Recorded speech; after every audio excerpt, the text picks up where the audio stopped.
Pull up a chair and join the party. You're listening to the Midmo Nerd Show, the one podcast to rule them all. I'm Andrew from Movie Reviews by Andrew, and sitting around the table with me are my fellow heroes of hype. Gary's not here. Gary's not here. I'm Matt, the Mandalorian. And Gary's left us alone. No, we're unsupervised. I just noticed there's a really weird glare coming from the door on your face. Oof. That's okay. Sun will go down eventually. But we're here to fuel your fandom, from the latest comic panels to the final boss of gaming. So draw your cards, shuffle in. It's time to spend some skill points with the Midmo Nerd Show.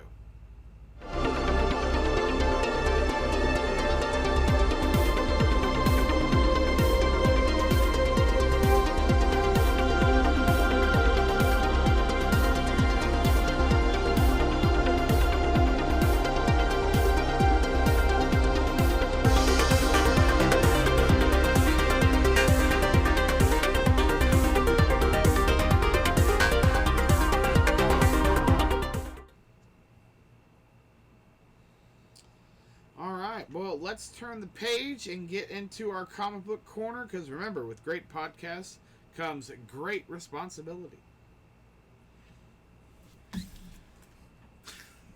Daredevil #1's out. They've relaunched it. He is protecting this city, as he should. Shocker. Yeah, I mean, he's a teacher. He's a teacher in this issue. Oh. He's teaching college. He's teaching law classes. That's interesting. Yep. Somebody hooked him up with the job that he's a little bit suspicious of, because it's Matt Murdock. He's suspicious of everything. Yeah. Look at his little bobblehead. Look at him. Yep. Is he on the cam? Oh, yeah. This is Mini Matt. He's going to be here for the podcast. He's going to take the place of Gary. There you go. Beautiful. We can't see Mini Matt. There we go. Now we see Mini Matt. Mini Matt's going to die. He died. Oh, he died. So yeah, and then he gets attacked by something at the end, which is really weird, because, you know, he comes back into his apartment in full Daredevil costume, which never learned anything from watching Spider-Man or Batman, but okay. And there's a dude there that he can't sense the heartbeat of at all, and kicks the crap out of him. Oh. Yeah. Huh. Yep. Earlier they showed a police detective investigating a murder where the guy's eyeballs have been taken out. And it's wacky, and I'm here for it. This is my first, actual sitting down reading a Daredevil comic, because I've tried with the Frank Miller stuff. That's all I'm going to say about Frank Miller, because we'll get canceled. I think Frank Miller's overrated. Some of his stories I think it's... They're a little overdone. I understand his place in the history of comics, and I respect it. I also think his stories are very dry and kind of weird sometimes. Yeah. Yeah. Yeah. Some of them get very, very weird. Yeah, we're gonna with the All-Star Batman and Robin, where he made Robin eat rats. Yeah, it's weird. Yep, that's weird. It's a little weird. Yep, and then his horrible art that they keep doing on the covers nowadays. Let the man retire, please. Just let him retire peacefully. They never will. No, they never will. Until you're 90, Frank. That's right. Until you're 90. Let's see. I finished Spider-Man Noir. Ooh. Little miniseries. That was a fun. It was a fun little book. I really enjoyed that little universe.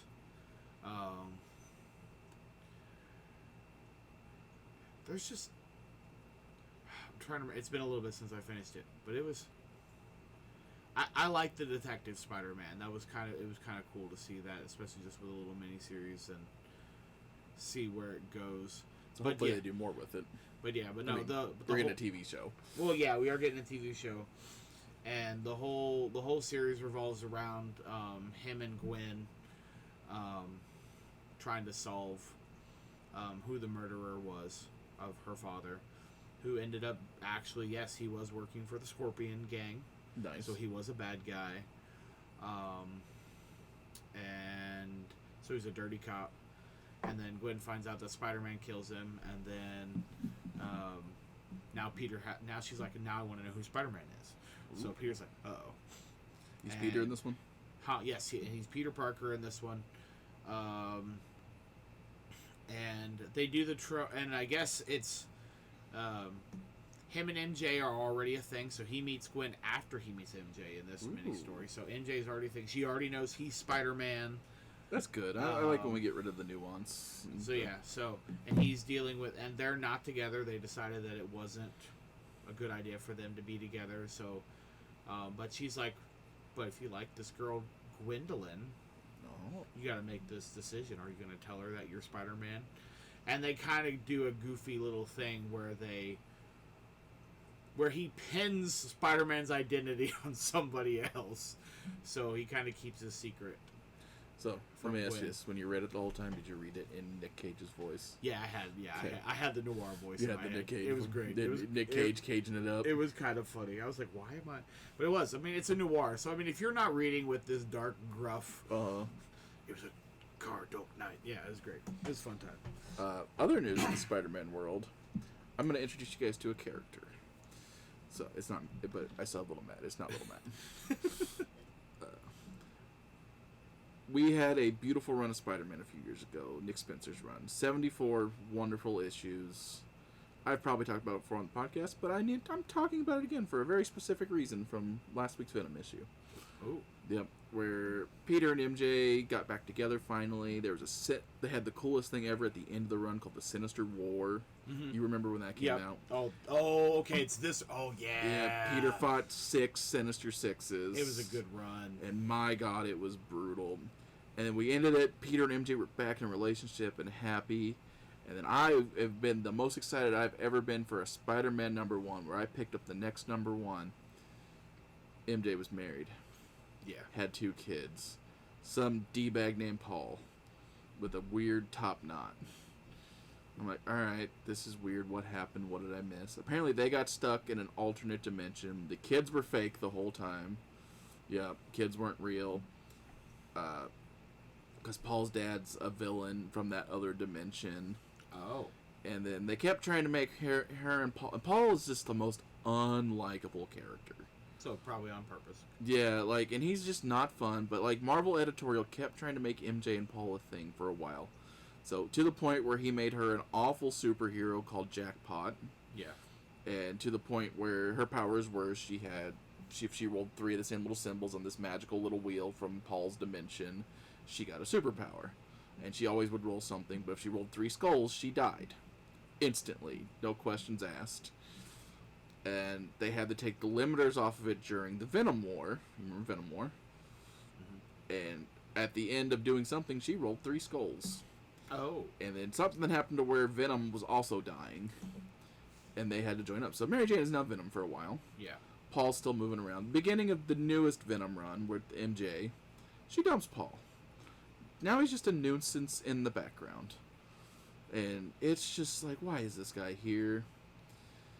Well, Carnage killed him. Nice. Yep. Last issue of Venom. And, like, to the point where Peter was even like, oh, that sucked. And just moved on with his day.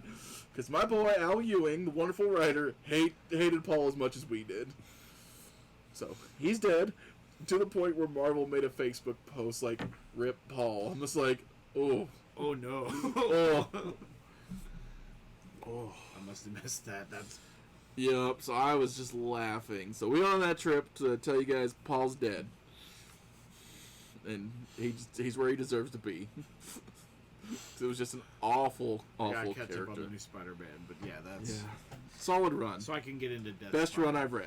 I need to get into Death Spiral. Yeah. Death Spiral is so good. And there's only 2 issues left of Death Spiral coming out, and it's doing a new twist on Carnage. It's very fun. That's my next. And then we're going right into Queen in Black, and then we're going right into issue 1000 Spider-Man. Yeah. I think once Ultimate Universe drops off, I'm probably going to try to catch up with Spider-Man, which Ultimate Universe should be ending end of this month, next month. I think you got 2 months left, because I think 3 just came out. 3 came out last month, so yeah. 4 should be dropping this. Oh, so yeah. Oh, that's right. It's June. It's June. Got a couple more months. And then you have Ultimate Impact after that. Yeah. So they're slightly continuing it. Yeah, we'll see what happens. Yeah. But that gives me time to catch up on Spider-Man. Yeah. For the new big stuff. And because Armageddon's coming out, and that looks It looks good. I've ordered 10 copies of that book just to have extras, but each one comes with a unique magic card. Yeah. Can't remember what the card was. It's all the same, but it's... Yeah, it's different art. Yeah, I think it's Warstorm Surge? Something, yeah, I think so. Yeah, I think that's what it is. But no, I'm excited for Armageddon, and it's interesting that they're using the crossover to promote the Magic set that's also coming out this summer for Marvel superheroes. Yep, so it's, because they're doing Avengers Armageddon, Yep. Warstorm Surge, Enchantment. Whenever a creature you control enters, it deals damage equal to its power to any target. Yep. That would go incredible in any rule deck. That will go in any creature heavy or token creating deck that has red. Yep. Oh my goblins. It's impact trimmers. It's it's only 1 damage, but if I'm creating 40 goblins, that's 40 damage. 40 damage to any target. That you And pick. instances of 1. Yeah, you pick individually. Bonk, bonk, bonk, bonk, bonk, bonk, bonk, bonk. It's a board wipe without being a board wipe. I have caught up on New Moon Knight. Ooh. Which is on issue... I think issue 3 is not out yet, but issue 2 just came out. Yeah, I haven't read it yet. It's in my backpack. It's very good. It starts off basically with Mark under a fear toxin. Ooh. So it's like almost Scarecrowish, and then it's... I need to read... I still need to borrow the run before he died from you. Because I know nothing about the guy that he's messing with, because he was at the last panel, like the final run. Oh, yeah, oh, gosh, what's his name? Zodiac. Zodiac, yeah, because I know nothing about him. Oh, yeah, because he's the big villain in that first arc run. Mm-hmm. Yeah. And he's back in this one. Yeah, Zodiac's back, which is... Zodiac is such a cool villain. He's maniacal and twisty, which is... And he does everything from the shadows, so he's a puppet master kind of villain, which is really cool. Since Moon Knight's in your face, and he's like, I'm just going to sit in the shadows. Yeah, because Moon Knight wants you... Because Moon Knight wants you to see him coming. Yeah, which is why he wears white. That's why he wears white at night, especially on full moons. That's right. Because he wants you to know. Which is terrifying to think about if you're a bad guy. Batman wears all black to hide from the criminals so they don't see him coming. Yeah. Moon Knight's like, bring it on. I always like, there's a meme I run across every once in a while, and it's just like, it's like, all right, it's like 2 criminals just hiding out in a building, and it's just like, all right, so who's after us? You know, if it's Spider-Man, we're going to be a little beat up, but we're going to be fine. If it's Daredevil, we're going to be a little beat up, but we're probably going to be fine. Punisher, we should just turn ourselves in. I don't see any of those. The guy all in white. Run. We're not here. Yeah. It's like, no, that's the best Moon Knight description I've seen. Yeah, I mean, because Frank will just kill him. Yeah, Frank will just kill you. Moon Knight will toy with you, then kill you. Then beat you up. Yeah, it's not going to be a... Frank is like, I'll shoot you once and you'll die. Yeah. It's like, Moon Knight's like, no, I will beat you until you die. Yeah, Frank does not have repeat offenders. No. Moon Knight generally does not either. No.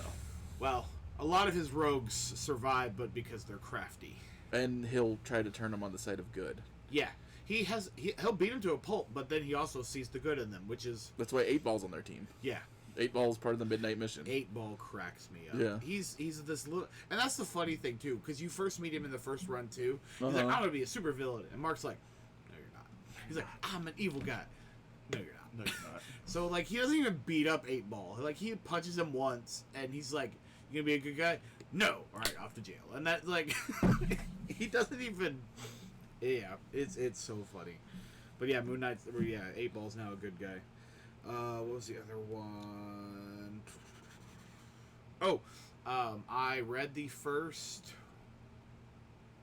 1.5 issues of 1776. Okay. Not where I thought this one was going. Ooh. I thought it was going to be something with, like, Agatha. Like, she was the one toying with things. Mm-hmm. But it's not. So it's, of course, you know, it's an alternate reality kind of thing. But it's Morgan Le Fay. Okay. Has joined up with the British and has basically used her magical powers. So you don't know who Morgan Le Fay is. She is the counterpart to Arthur Pendragon from. So she's the evil Merlin. She's actually Arthur's half sister in some iterations of the character, if I remember correctly. Yeah, that's right. But yeah, so she's the evil sorceress from the Arthurian legends, but she convinces a couple British generals to let her help, and so she basically changes. So she uses her magic to let the British win the Revolutionary War. Oh. And so, and Doctor Strange, of course, gets a ping in the future from another, I forgot his name, but he's another sorcerer in the Americas, who sends Benjamin Franklin forward in time to talk to Doctor Strange, and that's when Doctor Strange gets the message, and so he leaves, but he stays behind to watch the manor, but he sends Clea back in time with them, and it's Spider-Man, Iron Man, Captain America, Hulk, and then the cover has Cyclops and somebody else, but I have not seen them yet, so I'm wondering if they get sent back later or they're just on the cover to be on the cover. I mean, if they're X-Men, they time travel so often, they might just be... That's true, that would be hilarious. They might just show up. That'd be hilarious. Why are you here? Oh, X-Men things going on. Right. Yeah. Oh, okay. Yeah, but they haven't shown up. It's been kind of funny watching Iron Man fly around in his armor in 1776. That's been interesting. Hulk hasn't shown up yet. It's just Banner right now. And then Spider-Man's whipping around, doing his thing. But they're all wearing colonial clothes. So That's funny. It's interesting. I've only read the first issue and a little bit of the second issue, but it's got me intrigued. Where I'm like, okay, I gotta see how this thing ends. So I'm like, okay, I get it. It's alternate timeline, so they're saving America, but it's fun so far. And then because of recent movie news with the Batman 2, I decided to pick up my copy of Court of Owls because I've never read Court of Owls before. So I'm starting to read the Court of Owls. I'm on issue 3 of 11. You are in for So a treat. I'm already intrigued. Like the nursery rhyme for the Talon was already creepy enough at the beginning of the book. New 52 Batman is such a solid read. Plus, it's the same writer who does Absolute Batman. Yeah, it's Ultimate Batman. It's just Ultimate. Yeah, it's Ultimate Batman. It's Ultimate. we know what DC did. We know what you did. They just couldn't call it Ultimate because that's Marvel's thing. Right. So they had to do Absolute. Oh yeah, it's same writer, Scott Snyder, and that's the only Snyder that should be in charge of Batman. There we go. That's all I'll say about that subject. I like Ben Affleck Batman. I love Ben Affleck Batman. I would love to see him in his own movie. He should have got his own He movie. should have got his own movie. He was going to direct. Him versus Deathstroke. Oh, that was going to be beautiful. Joe Manganiello. Because Deathstroke is a bad guy that has no redeeming qualities that everybody just... Yeah. You root to hate that guy. Yeah. Like, that's why... Like, I always feel as an avid comic reader and somebody's like, oh, I love Deathstroke. I'm like... Ugh. But I'm wondering if a lot of people... fell in love with Deathstroke with the Slade because of Titans and also because of Arrow. That one's fair because who was Deathstroke and Arrow? I wanted to say John Barrowman, but he was Merlin. Yeah. Oh gosh, I forgot who it is, but I think it's John somebody. But yeah, but a lot of people. That's fair. Because they do give him redeeming qualities in Arrow. That's a fair. little bit. I mean, they blame everything on a neurotoxin, but yeah. So, like I feel bad for two groups of fans when they go try to read comics. It's Deathstroke fans that have only seen him in TV and movies. Yep. And Hank Pym fans that have only seen him in TV and movies. Yeah.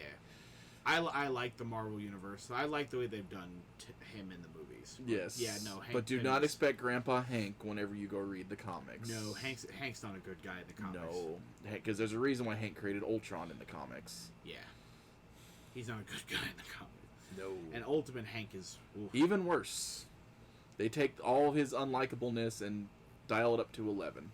Which is why it was nice in the new Ultimate Universe. He's not he's not the way he was originally in the Good. Ultimate Universe in this new series. It's honestly, I think what they actually kind of made him more of a wimp. And Janet, she's not abusive, but she's definitely strong, independent. Yeah. In this one, Which is if they're doing a different take, I'd like to see a different take. Yeah, and well, I mean, Janet's the double agent in the series, so in the new Ultimate, she's the double agent for the Ultimates, so she's working with the Maker, which she changes her mind, but you find out, oh gosh, like I want to say issue 17, issue 7. Well, no, you find out earlier. But issue 17 is when she decides to, this is not where I need to be. So she turns on evil Nick Fury, which is really funny seeing. I mean, Nick Fury's not a good guy in the comics necessarily. No. He's not necessarily a bad guy either. He's very nuanced. Questionable. But he's definitely evil in the Ultimate Universe. Yeah. He does whatever he thinks is right to get things done. Yeah. I mean, he's the Watcher in the main universe right now. His son's the main Nick Fury. Ooh. Which is the one. The son is Junior, is what Samuel L. Jackson's one is based on. Yeah. That's cool. Yep. We got an announcement you're gonna like.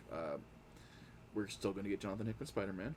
Yay. He's doing a 5-issue mini that takes place way in the past, but with Spider-Man, Hulk, and Frank Castle. Yep, looking for some kind of entity in the past. I didn't actually look up the description on it. That's kind of cool. But I'm like, that one's gonna be Andrew. That's cool.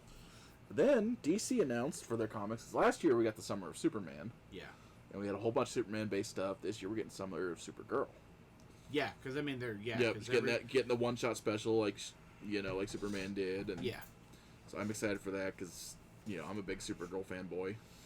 And everything's moving up towards Supergirl, which we'll talk about when we get there. And I've been trying to stop my Funko Pop collection just a little bit, but they announced Kara with the little baby Crypto. Oh, I'm getting that one. I am getting it too. That one's good. That one's gonna happen. Yeah, that one's 100% gonna happen. And it goes with my, because it's got the little Crypto separately. Like I have the little dog meat separately from the Fallout ones. I'm like, you guys suck. A year ago or a year and a half ago, this wouldn't have been a problem for me, but now I'm a dog dad.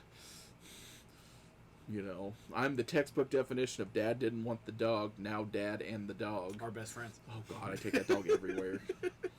She snuggles with me most nights. I take my boys everywhere that I can. Yeah.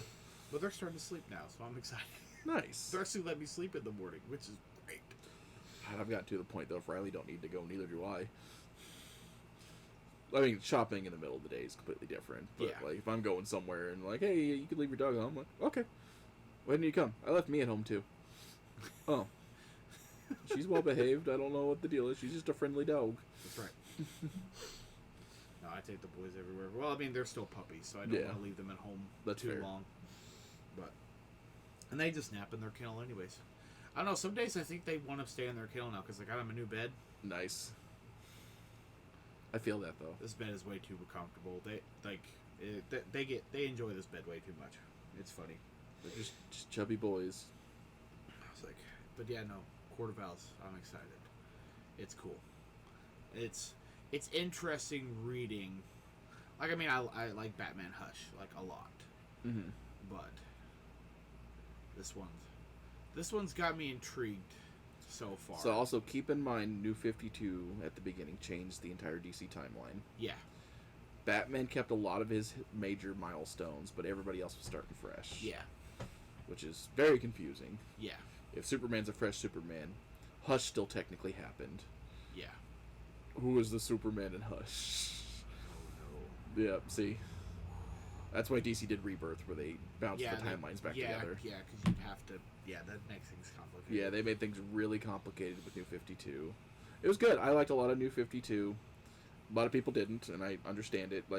Wonder Woman New 52 is one of my favorite runs, because it wasn't her just fighting crime story. It was just, she spent a lot of time on, I lost the word, Olympus. Mm. That's when she becomes the god of war and then becomes the god of peace. Yeah. And it's just a fun run. That's when we find out she is a Greek god. Yeah.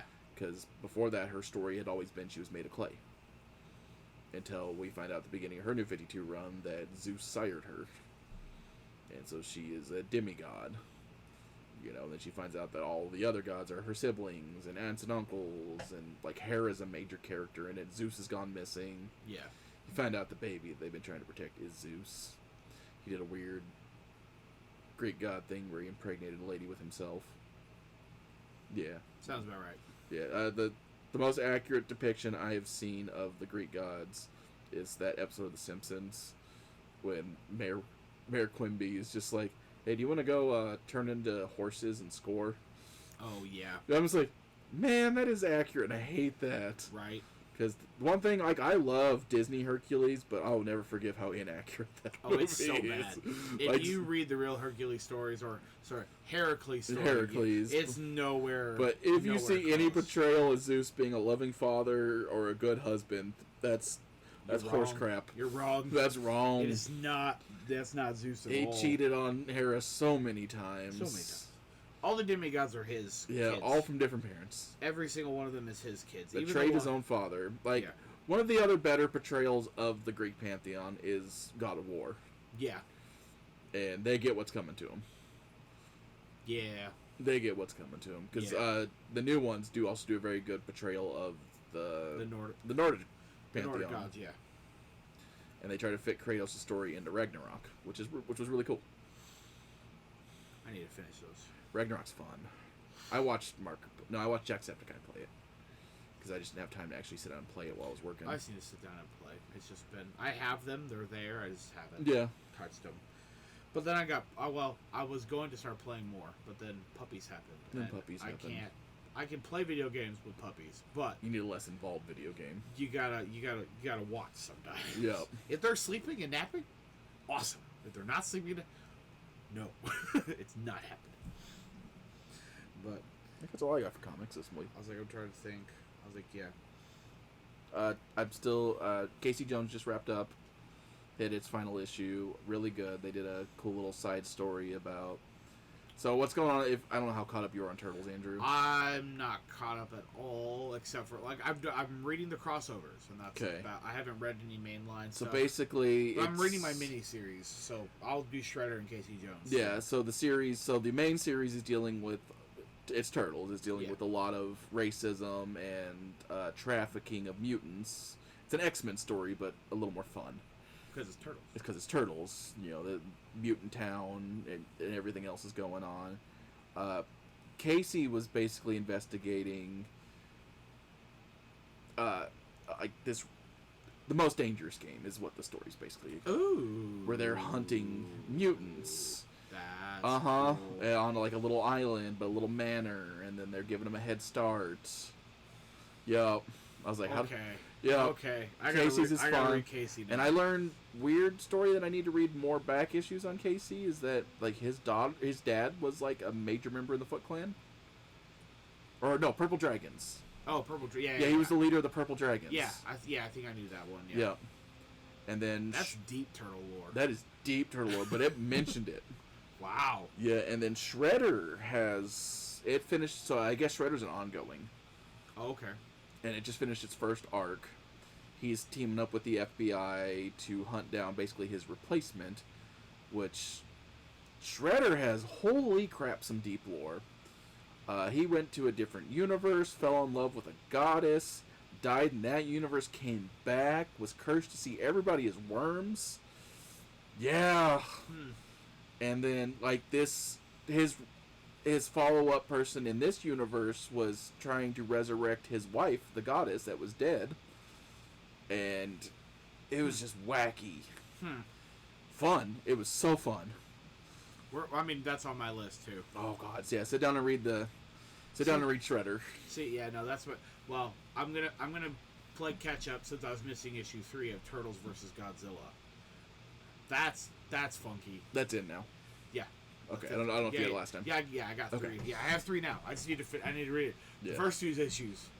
And the main They were fun. They were wacky, but they're fun. And main series of Turtles is so good. Like they start off like broken up because I guess at the end of the last run they broke up and all went separate ways, and they spend like 4 to 5 issues getting back together. Then they spend 6 issues fighting against a corrupt like mayor in New York City. And now, minor spoilers because he's on the cover. Splinter's back from the dead. Figured. But he's being haunted by, like, Japanese demons. Ooh. Yep. So they're doing that. Okay. Yeah. Their mom is now back. Ooh. Yep. Because those who don't know, the Turtles have a mom. Yeah.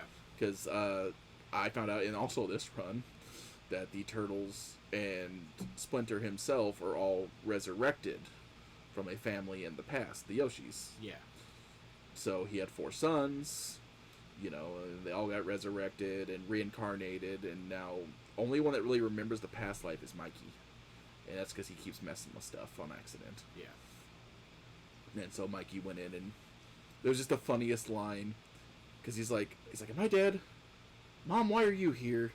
How do I know you're actually my mom? Am I the cutest turtle?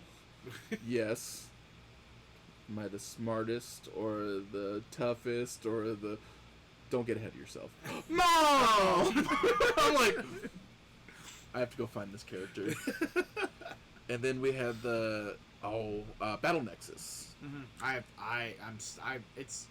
It's in my list to read. That one's good. Too. That one's good. It's mainly focused on the main timeline turtles, but yeah, it's every time I try to explain to somebody that the turtles are a multiverse that they know about, because there's a version of the last rodent in that one that you're gonna love, Andrew. Okay. I'm not spoiling who it is. Okay. You'll see him in the first issue. I'm just not gonna spoil who it is after that, because you're gonna laugh hysterically. Okay. I was like, it's in my backpack to read. Yeah. Soon. Oh, it's good. It's done. So you have all the issues of that. Yeah. Oh yeah. I've had those for a while. They've just been sitting there for a little bit. I got to catch up on X-Men too. I'm getting way behind on X-Men.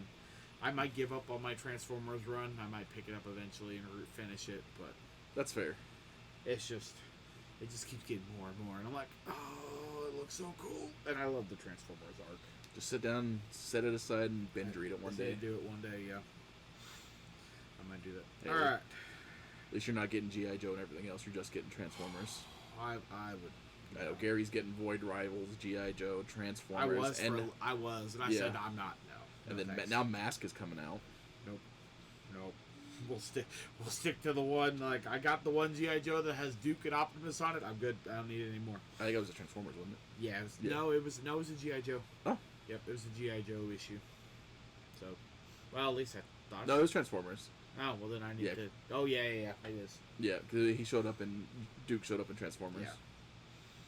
Great. Go to the next one. All right. Well, let's grab those 3D glasses and that giant tub of popcorn. It's time for the screen time breakdown. Matt. We have, as you can't tell, I have been watching Daredevil.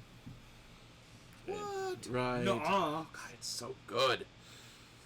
It's. And people can't even complain about being political because it's based on a story from the 80s. And if it has things that go along with today's political climate, that's on you, not me. Just getting that out of the way first. It's a very cool story about what happens when a corrupt politician has too much power. Yeah. Yeah. So every political story. Got it. Yep. You know, and it's fun. It's not fun. It's dark and twisty. It gets really dark, yeah. Yeah, but this season so far... So my biggest complaint about last season, which I enjoyed last season, but it was definitely more Law and Order than it was Daredevil. Yes. This season is Daredevil. Oh my gosh, yes. He starts off in the suit. He's in the black suit. Taking names and kicking butt. Oh, yeah. Karen's back. Yep. Foggy's still dead. For now. Frank is mysteriously missing, which we're going to find out in like a few months about Frank. What happens to Frank. Like, we know he gets out. Yeah. Because you see that in a post-credit scene. Yep, and then we've seen the Spider-Man trailer, which I'm holding out that Spider-Man's going to be in one of the last episodes. He might be. They did a reference in the newest episode. Oh, okay.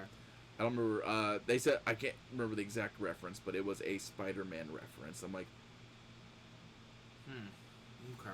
I haven't seen the news episode, so like, I don't know. he wasn't mentioned, but it was just like one of like Spidey's like catchphrases. Oh, okay. It was like, oh, if you guys are hinting towards my boy, my little Peter. Well, we know Jessica Jones was in there. Jessica Jones again. Major spoilers for season 3. We've seen. They've showed. I don't remember their actual names in real life, but we've seen Iron Fist and Luke Cage show up with the filming of season 3. Yes. So. Yeah, for Born Again Season 3, yeah. Yep. Which I'm, like I said, loving the whole thing. If they bring back, like, I know a lot of people don't like Defenders. They're like, it was stupid. I'm like, I like the Netflix shows. I get Iron Fist gets a lot of hate. I liked Iron Fist, and I know that's, like, the weakest of all of them. Yeah, I think it's because I think they just get a lot of hate because they were good, but they weren't Daredevil good. Daredevil was really good. It's like the same reason when I try to explain to people when they like, I don't really like Guardians 2. No, you just really love Guardians 1. And that's my thing. I really love Guardians 1, and Guardians 2 just wasn't. Yeah, and Guardians 2 is a great movie. Guardians 2 is a good movie. It's just not my favorite. It'd be an incredible movie if Guardians 1 didn't exist. Yeah. But it's hard to live up to Guardians 1. I think it was the soundtrack that let me down. I really enjoyed the soundtrack of the first one. The second one just didn't hit as well as the first one. Which is what has me excited for Supergirl, because you know it's going to have a good soundtrack. Oh my gosh, yes.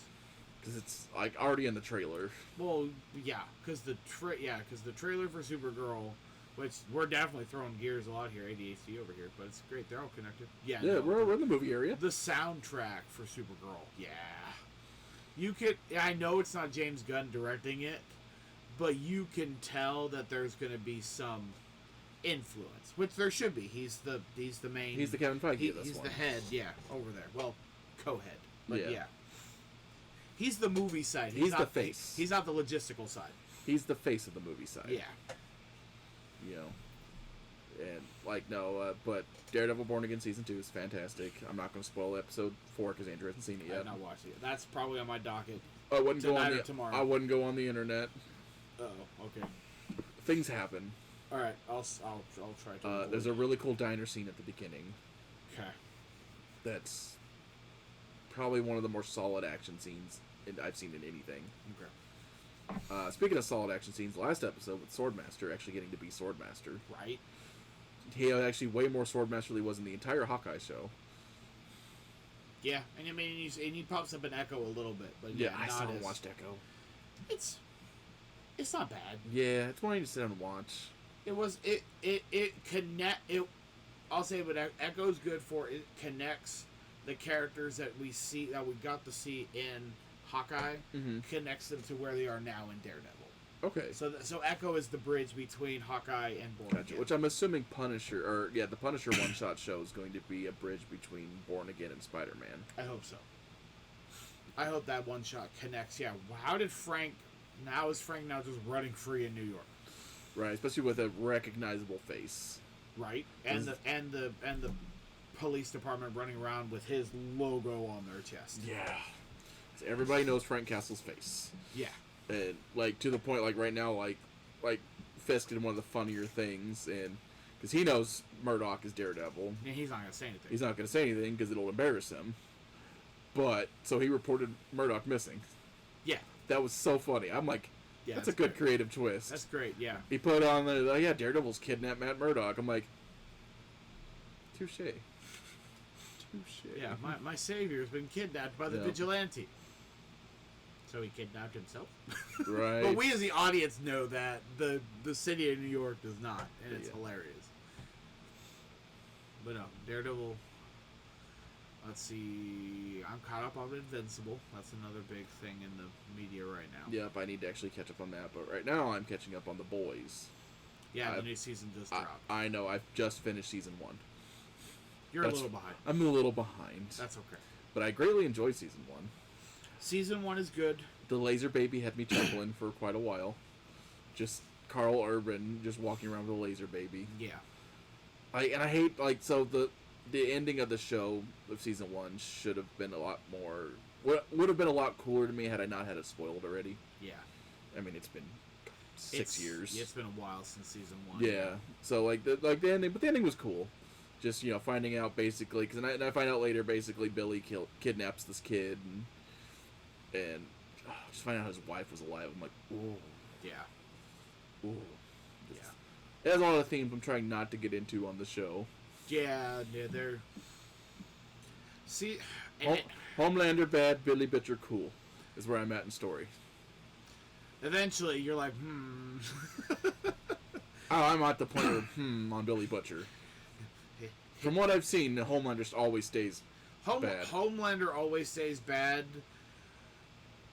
Billy. Let's just say, unlike the comics where you know who the heroes are, Mm-hmm. you don't really know who the heroes are in this series. Yeah, so I'm Even the people that you like Huey. I think, unfortunately, Starlight's like the only one who's. Yeah, she's even Mother's Milk gets a little. Yeah. You're like, oh, buddy. I mean, but he redeems himself. But I think Mother's Milk is my favorite character in the show. He's fun. I love Mother's Milk. I think he's my favorite. I might get Huey's my favorite so far. Huey's a really fun character because he's the very good. He's our self-insert to the world. Yeah. You feel for him because yeah. I watched the first episode. I'm like, oh, is this just a random throwaway gag? No. Whenever he's the main guy. When he's sitting there holding his girlfriend's arms after A-Train plowed through it. Yeah. Then at the end of the season when he saves A-Train's life, him and Starlight save A-Train's life. I'm like, I'm just like, this universe probably should let that guy die, but they'll replace him with something worse. I'm waiting for some kind of dumb reveal because I'm still on season 1, but I'm waiting for some kind of dumb reveal with Black Noir. I'm assuming there's something stupid coming with him. That's what I figured. It's not what they do in the comics. I have not read the comics. The only reason why I know is because I did a deep dive on YouTube. They're like, "What's the differences between the boys and the comics?" I was like, "Oh, yeah." There's a big dumb reveal with Black Noir. It's Good. really dumb. Good. It's really dumb. Fun fact about me in the comics. I opened issue 1, the Free Comic Book Day issue 1. Oh yeah, no. And there was just a full-on sexual assault scene. Yeah. I closed the book and I never read it again. Yeah. And I'm enjoying The Boys because they've been keeping that very as rated R as that show is, they've been keeping all of that off screen. Yeah. It's hinted at, but it's off. Yeah. Yes. Which I trust the showrunner Eric Kripke because I'm a huge Supernatural fan, and I know I'm also excited for this season because it's gonna have both Sam Winchester and Castiel. And, the president is Bobby from Supernatural. Yeah. And let's not mention Soldier Boy. Yeah. Which I'm excited to get to him. There's a fun interview I saw with him where the guy it was a Prime thing. So he's sitting there trying to look tough as Soldier Boy, Jensen Ackles, and the guy waves, but he has a Supernatural symbol on his thing, and he goes in little kid mode and comes over, "How you doing?" Because he loves the Supernatural fandom so much. Yeah. No, the series gets progressively worse. I figure, because apparently, what I've seen in the trailers of season 5, which is the final season? Yes, this should be the final season. And are they dropping it weekly, or is it all out? I think it's week. If they do it like they've done it before, it's 3 episodes a week. Gotcha. Because I'm on that, and I want to try to finish it by the time it ends. And I haven't checked on. The only thing I watched on Prime today was the new episode of Invincible, which is a weekly release on Wednesdays. Which I'm happy with the weekly release. But yeah, no, I'm liking it. Prime always drops. I think they always drop 3 at the beginning, and then it's a weekly release after. So the boys may have dropped the first 3 episodes, and then it's gonna be a weekly release from here on. Because I know that's what Vox Machina did was 3 episodes at a time. Yeah, I think the whole time. Yeah, it was 3 episodes every week. Yep. So I'm trying to think. Yeah, I think the boys were. It's like the first 2 or the first 3 for the first week, and then after that it's 1 episode or so after. But I generally wait until the whole season is out before I watch it, just because I'm like, okay, we're just gonna sit down, we're gonna watch it all through. Or I've told myself every time, I'm not gonna watch it, and I'm like, all right, we're gonna watch the first episode. I'm like, crap, now I need to know how this stupid thing ends. Right, that's how I was with this when I sat down to watch it. I'm like, I'm gonna watch it because I keep hearing the hype, and I am the comic book guy. Yeah. And it's just the opening scene got me. It got me every time we sit down and we watch, or because I wasn't even gonna I just started watching it, and then Dylan comes over, and nobody else said it was a D&D night. It was like when we first started playing, and the Lifeblood campaign, and Dylan was like, "Hey, we gotta watch the scene," and Caleb's like, "What? Why am I watching this?" Dylan's like, "You just gotta watch the first 5 minutes and you'll be hooked." And then as soon as A-Train runs through Huey's girlfriend, it was like, and then we turned it off, and he's like, "Well, we can't show anymore." Not right now. See, that's what turned me off from the show. Oh, did it really? Yep. It took me actually sitting down and watching the whole first episode to actually get into the show. That first 5 minutes, I'm like, alright, if it's gonna be just wanton carnage with superheroes, I kind of don't care. Yeah. Like, if they're just running through people and they're playing it off like a joke, because I hadn't seen any trailers. Yeah. So I thought Huey was just a random citizen on the street that was just going to be a one-off gag in the Yeah. episode. I thought it was going to be a Family Guy gag. Yeah. So I'm just like, yeah, not me. And then I finally, so I watched that scene, turned it off, and then like 6 months to a year later, I finally sit down and watch the first episode all the way through, and I'm like, oh. Yeah, no, it builds after that. The initial shock, and then then it just kind of goes deeper into. And you know me, I'm all for it. Like if it's not presented like that in the trailers is what gets me. It's like, but it's a story. It's a story about weirdos and conspiracy theorists taking on the man. Yeah. And that's my story. Yeah. I am the weirdo and conspiracy theorist that wants to take down the man. But yeah, no. So the boys are out. Let's see.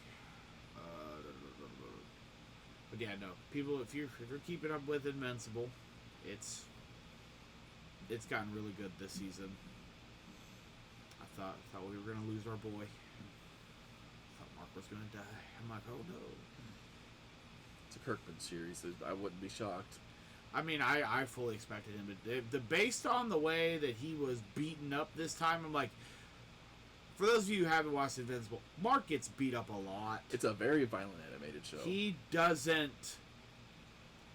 He's this all-powerful being who doesn't kill people, who's fighting fighting people with the exact same power set that he has, who have no problem killing people. So I was like, okay. And his dad is J. Jonah Jameson. And his dad is voiced by J. Jonah Jameson. And the yellow peanut M&M. Yes. J.K. Simmons. That's my favorite fun fact about him. Yeah, that he voices the peanut. He's the M&M. peanut M&M. Yeah. You'd never think that'd be him. Yeah. And then, let's see. And then also dropping today was Maul. Shadow... What was it called? Shadow Lord. Shadow Lord. Shadow Hunter's the book that I keep mixing up. Yeah. Watch the first episode. Oh my gosh. So I don't ever say this. So good. I don't ever say this. I'm not saying this like Star Wars went away, but Star Wars is back. It is Star Wars season. It was so good. Because we're getting 2 episodes every week till May the 4th, when the finale drops. Yep. And then I'm assuming we're gonna get something silly on May the 4th. Probably. But then May 22nd, we're getting my boy. Yep. We're getting old Din Djarin, which you can probably see in Andrew's background a little bit back there. A little bit. You can see his rifle back there. That way. Yeah. Mando and Grogu, and the new trailer dropped this weekend in the theater. It's so good. I'm excited for that movie. It's so good. Everyone's like, this movie looks stupid. I was like, this was a teaser trailer. And it's gonna be chill. I need people are. We'll go back on my hate train a little bit about Andor, a little bit, because now that people want artsy stuff out of Star Wars, and it's a little artsy. But Mando is going. You go in the same energy you're going to see a Michael Bay Transformers flick. This is a popcorn movie. It's gonna be a popcorn. We're seeing cute baby. We're gonna see explosions. Yep. We're gonna see fights. We're gonna just see ship battles. Yep. That's it. It's gonna be great. What's gonna be even funnier is it's probably gonna be the first Star Wars movie without a lightsaber. Oh, Darksaber will probably. Darksaber's gone. That's right. Darksaber's gone unless little baby Yoda's got his little baby Yoda lightsaber. I mean, who knows? We'll see. Yeah. Or if Sabine shows up. I mean, if Sabine shows up, yeah.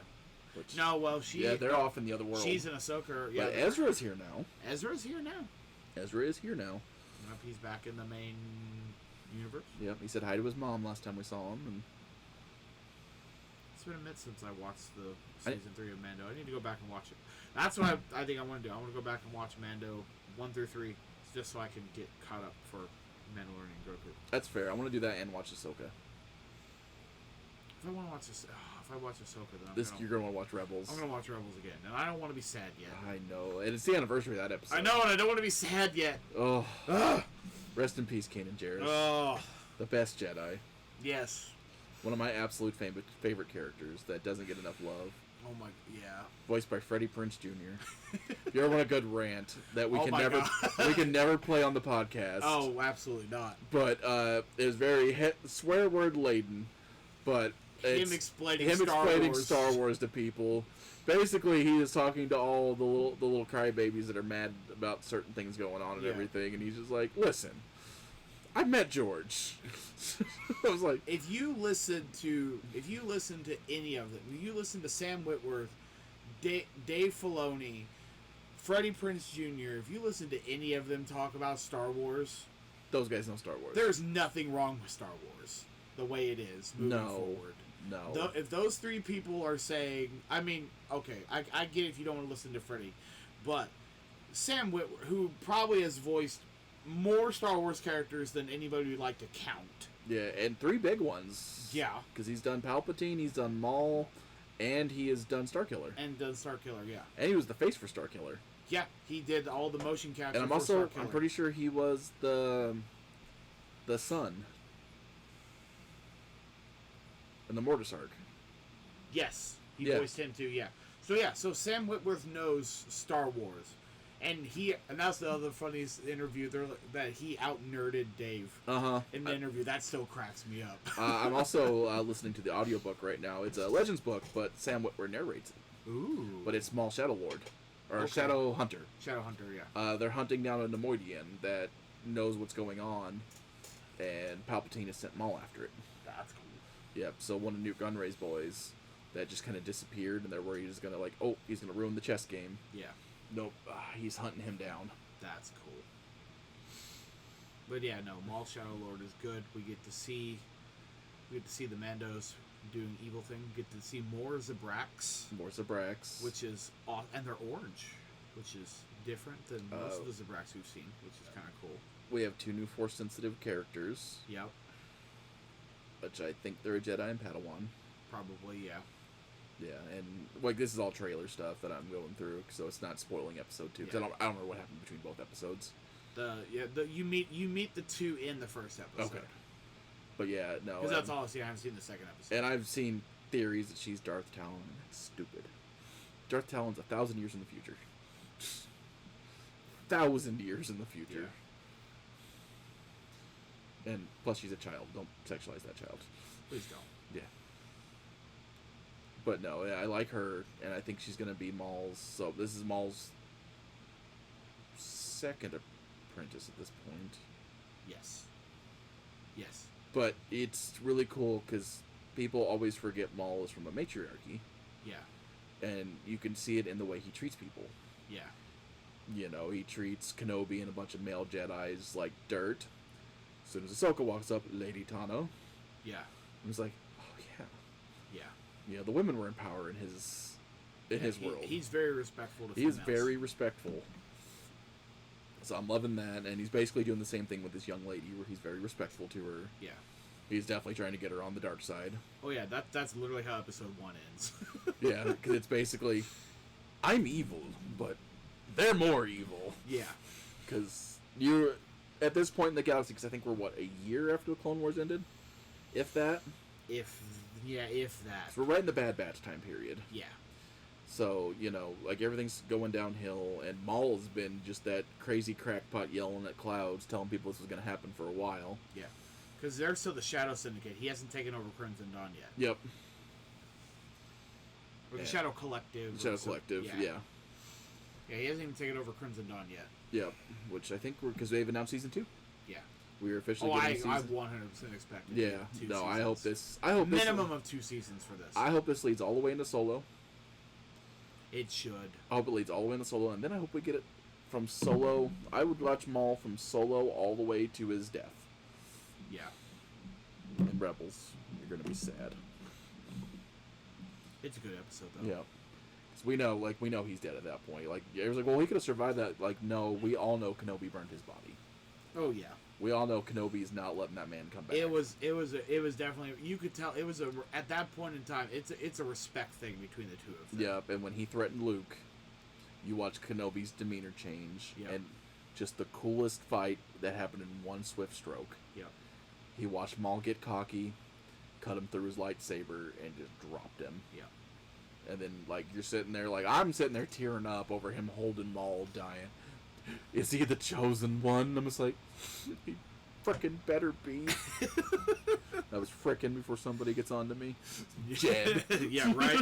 If Jed still listens. Right. But yeah, no, that was... No, Maul's a cool character. He is one of my absolute. I like anything on the Night Sister and Night Brother. Anything on Dathomir. Yeah. One book, if you've never read it, okay. Dark Disciple. Do an audiobook. You want a good 10 hours of just sitting there in background noise, but it's Saj Ventress' story. Yeah. Her and Quinlan Voss.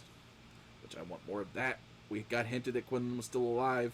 Yeah. In Kenobi. We did. I think that's what Kenobi season 2 might be. We might get. I hope Quinlan. so, because that would be. They brought Asajj back in multiple properties as a Jedi. So yeah. We'll see. Because that was Dark Disciple was her redemption story, where he's like, well, once you become a good guy, I'm like, Dark Disciple. Yeah. Like it's a good read, and it was one of the first canon books. The first canon book, funnily enough, in the new canon was a book called A New Dawn that was Kanan and Hera's love story. Yeah. And I adore that book. There's a lot of people that like which that is book. Yeah, and even funnier, the last canon book in Dark Horse that remained canon was Son of Dathomir, which it's a comic book. It's like 6 issues. If you've never read it, I recommend it. It ties in a lot. It's Grievous's siege of Dathomir. Yeah. Which they did too. They did a 3 arc of that in Heir to the Empire animated. Yep. But it expands on that, and it's where Rookcast actually came from. Mm-hmm. The female Mandalorian that's with him. Yeah. And Shadow Lord is just. I'm excited for next week. It's been a while since I've been excited for a weekly TV show, and they got Daredevil and Maul going on at the same time. There are 4 nerd TV shows on right now that are on a weekly basis. I mean, Invincible's got 3 more episodes, but still. Right. Yeah, you got Maul, Daredevil, The Boys, Invincible. Oh gosh, and then there's another one starting up soon too, but I can't remember where it is or what it is. But there's something else coming out very soon too. I can't remember. But yeah, it's going to be a busy summer. Let's see other screen. Oh, big movie on the horizon that's out right now for other than anything. Super Mario Galaxy movie. Yep, I've heard that. I haven't seen it. I'm gonna try to see it this weekend, but I've heard it's very good. I like it. I know some of the fans are very salty because they changed Rosalina's backstory. Yeah, I'm a big Rosalina fanboy. I'm happy Brie Larson's back. I'll say it. She's having so much fun in those interviews. Oh my gosh, yes. And there's even one she's like, I needed this because, every time I do a drama movie, I got to be like this person who talks politically about everything. I get to play Mario Kart. As she's telling Chris Pratt to be quiet, that he's annoying her while she's playing Mario Kart. Right, because... like, stop, I'm trying to play this game. Yeah, because Brie Larson is a giant Nintendo fan. Like, during COVID, she did, like, a 20-minute video of her Animal Crossing island. Yeah. She's a giant nerd, and like I said, I maintain a lot of her negative interviews. I think I talked about it before. My little fan theory is that was just Disney. It was a Disney character, yeah. It was just being like, hey, you need to be like this in interviews. Man, which is funny, because as that came out, a new Captain Marvel book came out as well. Sorry to ADHD on this one. It's funny. But where she is feeling much like older Carol and not what Disney was trying to make her into. Yeah. To the point where they're going back to the past and talking to Rogue. Because Rogue took her memories. Yeah. I was like, Alright. Alright. I see what you did here. But, I don't know, so you liked it? I liked it. It was fun. I think I enjoy the first one a little bit more. Yeah. This one was a little more chaotic. The story's a little more convoluted in this one. It's definitely a lot of Easter egg.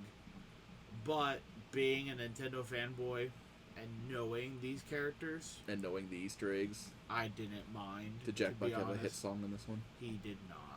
Oh, there's no Peaches? No, they redo Peaches. Okay, I'm cool with that. But it's not... but it's not, like... It wasn't a big musical number. Was it Lava Chicken? No Lava Chicken thing this time around. So... But no, it was fun. Actually, for me, Bowser Jr. is my favorite character in this one. I keep forgetting he's in the movie. He's hilarious in this one. He absolutely is hilarious. They got my boy, Fox McCloud. I love Fox. They have my boys because I love Mario 2. Like the second Mario game. Yeah. It has Wart and Mouser in it. In like a casino that's based on like the Mario 2 game. Yeah. Like that's like Wart hasn't had love since Mario 2. Yeah. So I'm happy they're putting it. It's Luis Guzman doing Wart's voice, and I love Luis Guzman. Yeah, no, it was fun. Yeah, the whole Rosalina thing. It's all right. Yeah. It didn't change the big thing. It kind of just melds the story. So you got a 1, 2, 3, 4, 5. Spoilers. They made Rosalina her sister. Yeah. So if you've been on the internet as long as I have, there was a fan, not even a fan theory, a game theory. Yeah. Where Matt Pat postulated that she was their daughter, Mario and Peach's daughter. Yeah. Because of all the similarities she has with Peach. Yeah.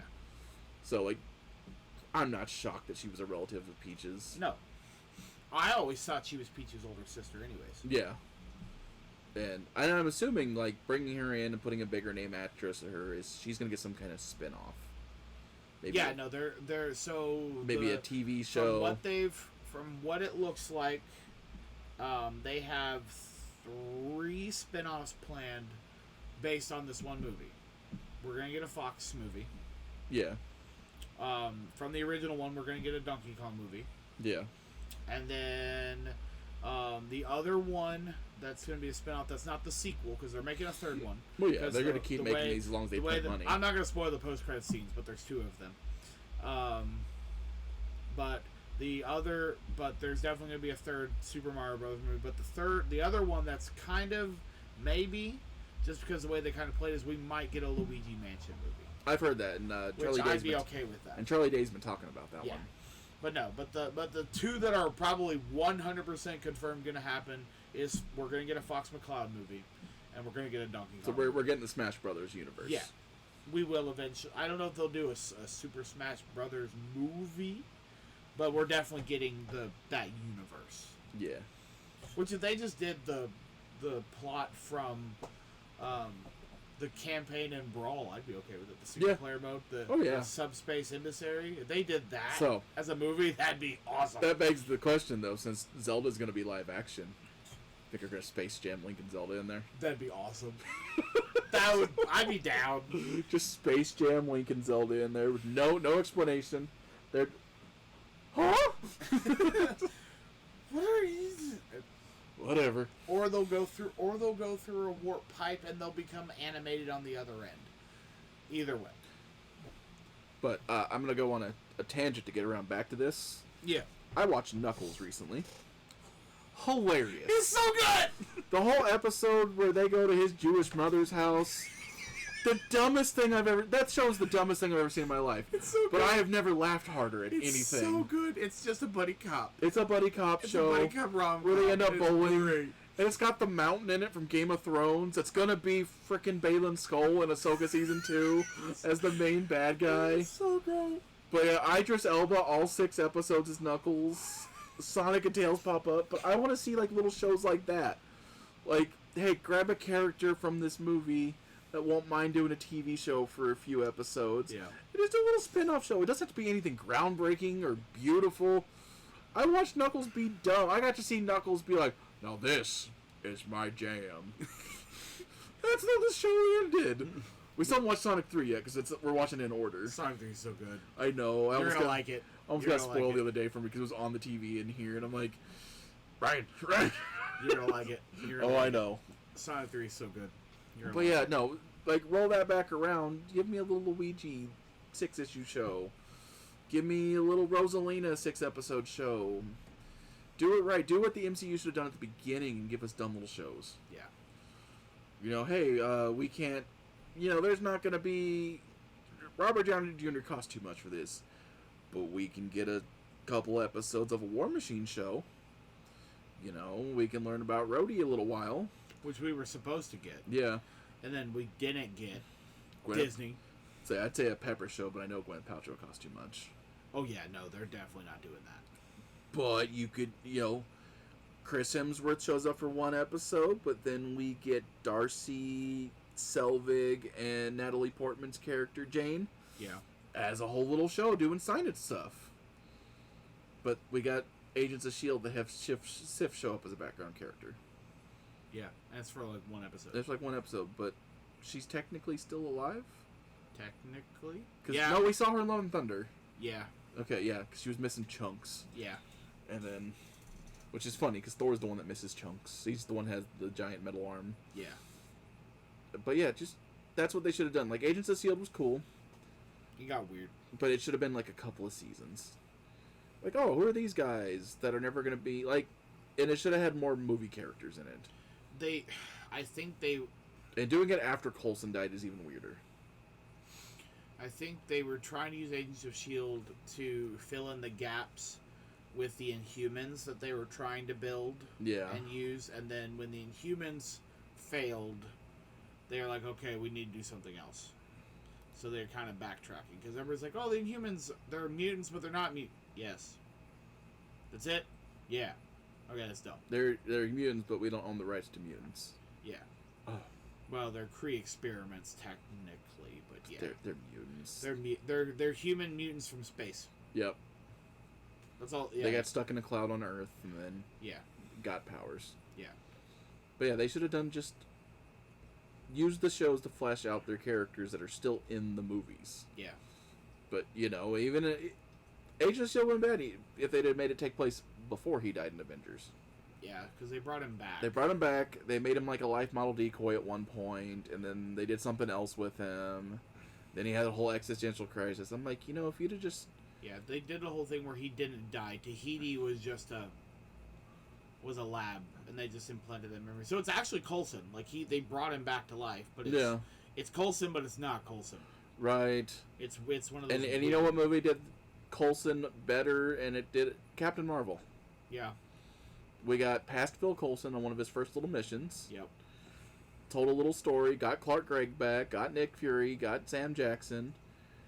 And I enjoy all of those S.H.I.E.L.D. scenes way more than I enjoyed anything in Agents of S.H.I.E.L.D. I like season 2. I like when they did the whole Hydra deep dive. That was kind of cool. That's fair. But it got really weird when they're like, oh yeah, it's a Cthulhu monster. That's where they got it from. I'm like, I get that, but that's weird. That part got weird. That is weird, because I think the comics, it's just the Greek Hydra, where you cut a head off and another head grows back. Yeah, but no, they made it like this weird Cthulhu-like squid-like creature. It was weird. Who knows? It got a little weird, and then I think by season 4 is when season 4 or 5 is where it kind of dropped off for me. I was like, yeah, kind of when they went to space and they went to the future and did the whole space time travel thing. And then one of the characters fell in love with, like, their descendant. But he wasn't their descendant. And it's kind of... It was weird. It's weird. It got really wonky. I kind of was half watching, to be honest. That's where I got with that show. Like, I think season 1's kind of solid. It's a good little... It does the thing. And then just everything after that, for me, was just like, okay, I don't care. Yeah. And I like and I know it's heavily, like, features the Kree a lot. Yeah. I love the Kree. That's one of my favorites. Like... races in the Marvel Comics whenever they go into space. I'm like, ooh, we're doing Kree stuff. This is going to be fun. Yeah. Nope, couldn't get me. I'm like, you should have at least... I know Carol hasn't been there yet, but you should have at least one of the Captain Marvels at this point. Yeah. You should have Marvel, or his son, or his daughter. Monica. Something. Especially if you're going into the future and doing space stuff. Yep, and if you're doing Kree stuff. And it's like, well, you know, she wasn't in the movies yet. Yes, but all those have been characters in the comics for a long time that these guys own the rights to. And there's been several people having, the Captain Marvel moniker that they could have just used one. Yeah. Didn't matter who. You know, I mean, or it would have made the scene in Captain Marvel cooler. Is like, if people saw the show, they just seen, you know, let the old lady who played Marvel... She just showed up in a random episode of Agents of S.H.I.E.L.D. Yeah. They had to explain it at the time. Then it's like, hey, I know her. Yeah. But no. Oh, and then you have the continuity issue where you had, oh gosh, what's her code name? Mockingbird? Is that her code name? Where she's in Agents of S.H.I.E.L.D., but then she's also in Captain America Civil War... Winter Soldier. She was Agent 13. And they're completely different actors. Yeah, but they're both named codename Mockingbird. And then she becomes a bad guy in the TV show. Yeah. Double agent. Agent bad guy in the TV show. Yeah. Like, I need to rewatch that TV show. I liked it. But yeah. It's one of those ones I need to rewatch. It's been a while since I've watched Agents of S.H.I.E.L.D. Agent Carter was good. Yeah, I like that one. I liked Agent Carter. That was cool. Anytime I see Haley Atwell on something, I'm excited. I liked Agent Carter. I was kind of sad that it ended after 2 seasons. I wanted more. They can still bring it back. Haley Atwell will still come back for it. Yeah. We get like a little mini like one-shot show leading up from Agent Carter, bridging Agent Carter with what's going on in Doomsday. Yeah. Because if that happens, yeah. Yeah, because Cap came back probably at the end of the Agent Carter run. Yeah, about that time. Yep. So it would just literally be, so he didn't mess with anything, so she could retire. I have a feeling though we're gonna see her again as Captain Britain. Yeah. I think we'll see her as Captain Britain again. See, I want to see a few of those back. I like Multiverse of Madness, but I am very disappointed in the scene where they killed everybody off. John Krasinski's Mr. Fantastic was fantastic. That was awesome. Seeing her as Captain Carter. Yeah. Seeing Monica there as Captain Marvel. Yeah. I'm just like, you guys could just bring these characters in the main continuity. So we still technically don't have a Reed Richards in the main timeline. No, we don't. Which is kind of weird that we're going to have a Doom in the main timeline. Well, but I know he's from their universe. He's coming from their universe, yeah. Or a different universe. Yeah. We'll find out. Yeah. The way that it implies, I think he's coming from the Fantastic Four universe. Yeah. I am cautiously optimistic for Doomsday. Yeah. Like, I'm excited for it, but I know what happens sometimes when they bring back, like, old directors and old people that sometimes it doesn't land as well as it did. Yeah. Like, I will always respect him for Endgame, but, if Doomsday's not that good, I'm like, yeah, it happens. Well, I think Infinity War is a better movie. Yeah. I mean, I like Endgame. I like what they did, but I think Infinity War is a much better produced and thought out storyline than Endgame. Yeah, and Endgame. So I have 2 gripes with Endgame. We're going to get controversial in here today. I mean, it's alright. I know. But my 2 gripes are they introduced time travel. Wonkily introduced time travel. And I'm just like, that's an X-Men thing. The Avengers don't need to be traveling time. Unless they're fighting Kang. And then you broke that up. Yeah. And stupid. The other one is literally my girl, Carol Danvers, being in that movie for a total of 8 minutes. Yeah. She was the nuclear option. I know. They made her the big red button, which was really cool. That, she fist fought Thanos and stood toe-to-toe with him, that he needed the Power Stone to actually punch her. Yeah. And that was cool. A really cool scene. I love that scene. But she should have been in the movie a little bit more. We should have seen her, besides, like the 5 minutes at the beginning. And yep, she was a gopher in the beginning. And then the last 15 for the fight. Yeah. Like, and it was really cool, because I knew exactly when all the guns aimed up, like, I'm sitting there in the theater with some friends, and they're like, what are they shooting at? They're all there. I'm like, Carol. No. I'm like, strong. She's the nuclear option. She is the Superman. Yeah. She has the powers. But again, that's my problem with her movie, is they went from 0 to 100, and they helped. Yeah, there is no build up for her in her movie. No, we didn't get that's the problem. Like, is there is no Miss Marvel, where she's a B hero, where she's just trying to make it along as a hero. She's not as powerful as she should be. Binary's the final form, and and then they just did this big push, making her the biggest and strongest. I'm like, she's street level a lot, guys. Yeah. You kind of made her too strong. Which I appreciate showing off her strength, but she got to do something. That's why Hulk doesn't show up in things for a multitude of other reasons for movie studios, but that's also why Hulk doesn't show up in things. Yeah. Because Hulk can solve most of the problems. Yeah. I mean, he was the nuclear option in the first Avengers movie. Yeah. And I just want to see in one of these movies, before they recast everybody, there's a fun panel where Hulk gets to be the fastball special, where Carol throws him from space at a guy. That's awesome. That's all I want to see in a movie. I mean, we might. Yeah, just... We'll have to see how they're doing Hulk now after Spider-Man. Yeah. Which, I hope he's not... Because I know Mark Ruffalo's contract is he can be in the... Like, he has, 45 minutes of screen time. I hope he's not in Spider-Man for 45 minutes. I love the Hulk, but that's my Spidey movie. Yeah. Hope, if it's 45 minutes, I hope he's just kind of standing there and waving or something. Just in the background. Yeah, like it's already, like, I'm not worried about being bloated because I've seen a Spider-Man movie that has a lot of characters. Yeah. And I still love it to death. You know, No Way Home. Right. You get me 3 different Spider-Man and 6 villains. Shit, it's beautiful. Yeah. Alright. I was like, I'm trying to think. We talked about Supergirl trailer last week. A little bit, yeah. I mean, we can still talk about it Still now. looks so good. Still looks awesome. I'm excited for that movie. It's I doing. mean, I know we got to see Lobo last time, but we actually get to see Lobo this time around. I'm excited for Jason Momoa's Lobo. I'm excited. The thing that he originally auditioned for in the Snyderverse. Yeah. And then that poor man got a phone call back. What do you mean I'm Aquaman? Man. It's like, I'm Lobo. Yeah, like, what? Why? No, I'm happy he gets to be Lobo. The movie looks good. If you haven't seen the trailer, and the hate online for the movie is so stupid.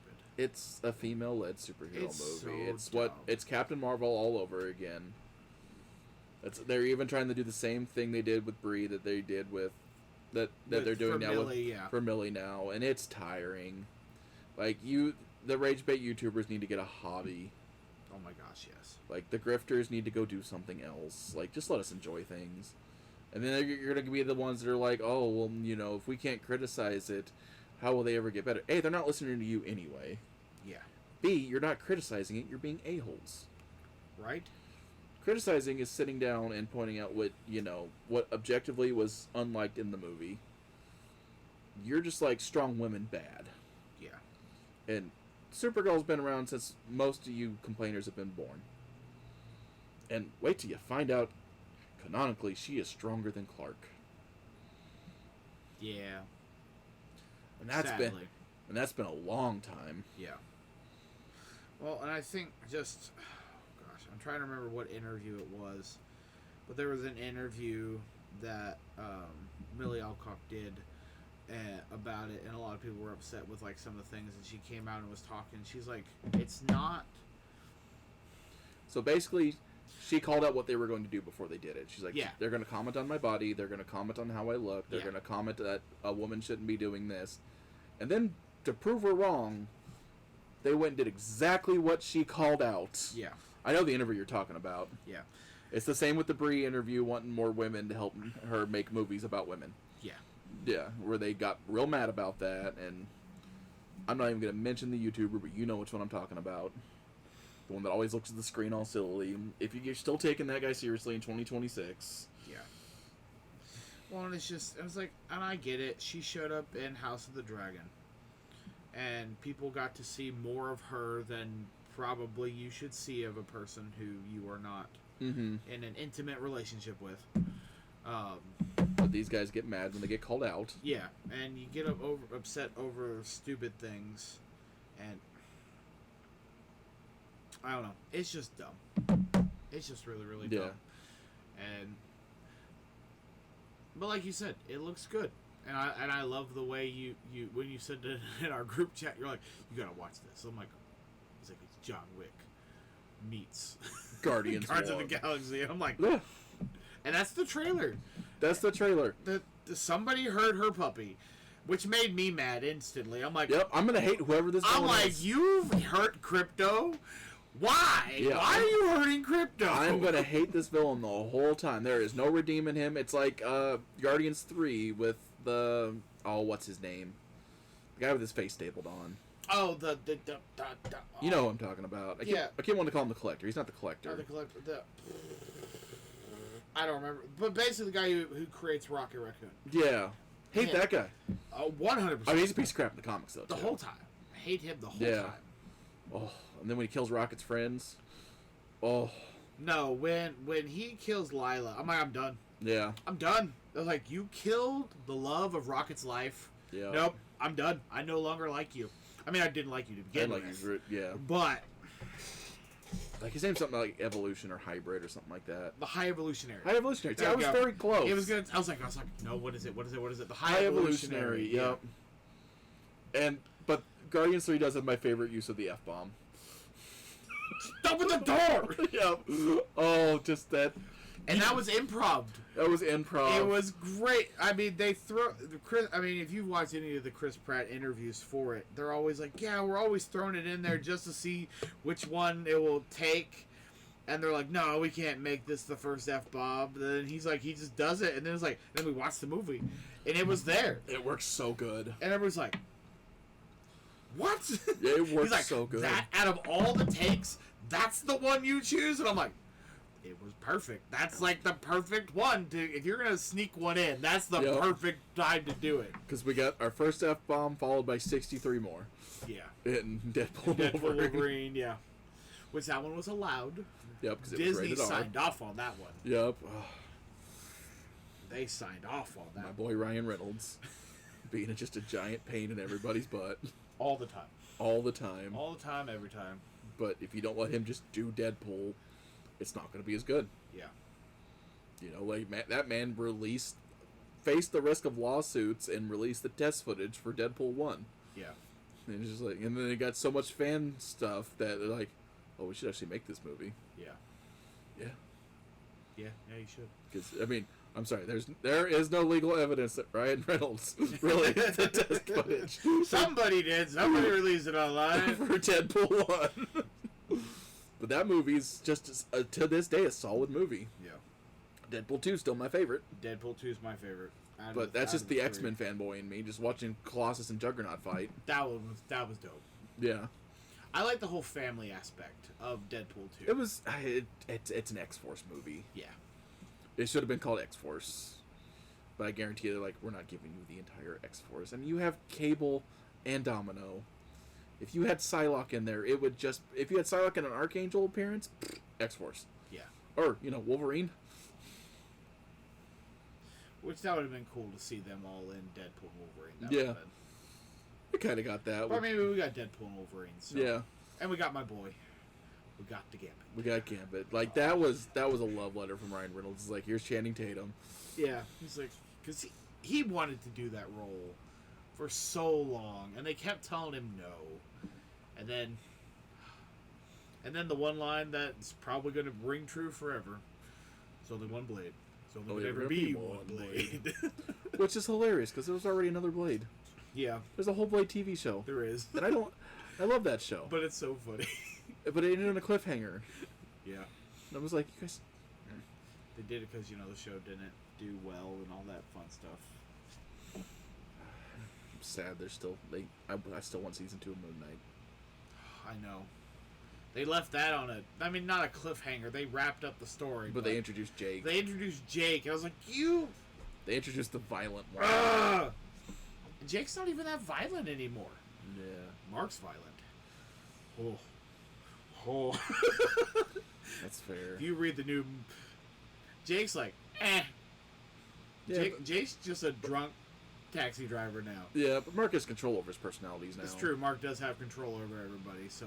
Yeah, got them all a little locked up in his head, including, some other guy that he kidnapped in there. Yeah. That was trying to brainwash him. Mark's like, I own you now. What? Yeah. Yeah. You can go in the pile. Say hi to Steve and Jake for me. Oh, okay. All right. Let's see. You have any controversies you want to talk about this week? I really don't. Me neither. But we talked about a couple here and there, but we had a request. Oh yes. I'm gonna introduce the Cryptid Corner. Ah.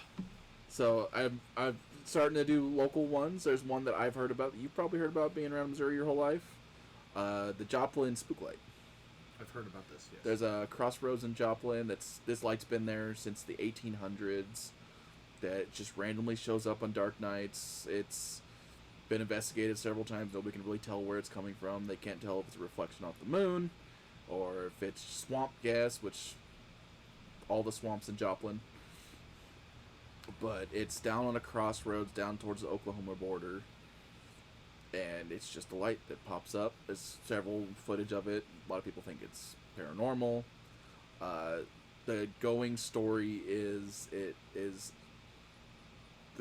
I can't remember the exact story, but basically it was two Native American lovers, and he went back to find his girl, and she was gone, but the light keeps showing up to find her. Yeah. And, yeah. If we have a big, long discussion about cryptids, we're going to be out of Missouri in the first week, so I'm going to do a little short. Yeah, I was like, yeah, Missouri has a couple kind of things here. We have ghost spaces. We have ghosts, but I want to start with Missouri since we're in the Midmo podcast, Midmo Nerd Show, but then I will branch out to other cryptids. Because we had it requested. We did have and I've been waiting for somebody to request something like that, because I was excited. I know there was all the little requests, and we appreciate you, all of you who think, but I'm sitting there going like, some of them like, I don't know. There was a one really weird one I think you deleted. Oh, I deleted that first one that we got. About something about a heart attack, and I'm just like, I didn't get to read the whole thing. No, it wasn't a heart attack. Yeah. Well, okay, it was a heart attack, but I mean, I'll say it, I don't care. Yeah.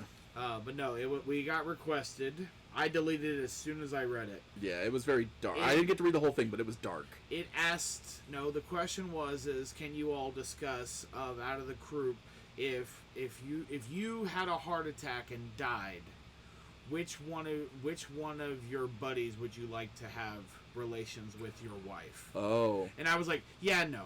Nope. We're done. I'm like, nope, we're not. Or your girlfriend or wife or something like that. I'm like, no, we're not. Absolutely not. Yeah, that's an awful question. Like, keep it nerdy. Keep it PG-13. Keep it civil. I'll answer whatever questions, but I'm not... That's not a question. I'm not... No, that's not... I'm fairly certain that's a fat joke on all of us. Probably. So, screw you. I was like, no, thank you. I'm like, I'm not discussing that. At all. And that's not a preference at all. That's not appropriate. Right? Yeah. I was like, no. That was on Instagram. That was the only one we got on Instagram. And as soon as I read that, I was like, nope. Instagram's kind of a cesspool.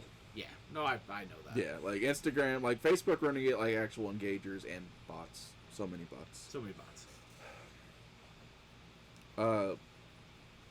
Oh, I did have a little bit, like, speaking of bots, but I lost it. Oh, no, PlayStation announced that they were pulling AI out of everything. They want to get it down to a minimum. They want to keep going. By 2027, they want to have less than 20% AI involved in all of their practices. Woo. So I'm very excited for that. Where Xbox hired the AI lady. Yeah, but the only thing they're using it for, from what it looks like, is they're using it to help. Basically, it's gonna be your mainframe thing. It's gonna help you do. It's basically gonna be like Gemini with Google. Yeah. It's gonna help you do stuff. The thing that it's gonna make your Xbox run better. The thing that I accidentally click on every time on my phone, I'm like, stop it! I don't want to talk to you, Gemini. Yeah. No, it's gonna be. Yeah, it's gonna help you. I know. Find and do things. I noticed my YouTube on my PlayStation has a Gemini button now, and I'm like, it's everywhere now. I like Gemini. Gemini's fun. It's probably more useful than most of them, but again, it's powered by Google, so I would expect nothing less. Yeah. From Google. But I don't know if we talked about last time, but Sora AI died. I did see that. Yep. The government's going away from AI, and they're not allowing artists to patent their AI art. Yeah. They kind of laughed them out of court. I mean, yeah. Good. 100%. Like I said, we talk about. I will get on the soapbox every single week. AI has its use as a tool, answering questions, if quickly helping you look something up. Help if you need help typing every once in a while. But when you become reliant on AI, that's when we go downhill. Yeah. And then generative AI is no. Bad. That is ruining our ecosystem, our economy, and everything. And the only thing I will ever agree on with Josh Hawley is keep it out of Missouri. Hey, I'll eat my words sometimes. But yeah, he said flat out, it's like, y'all gonna pay Missouri's electric bills?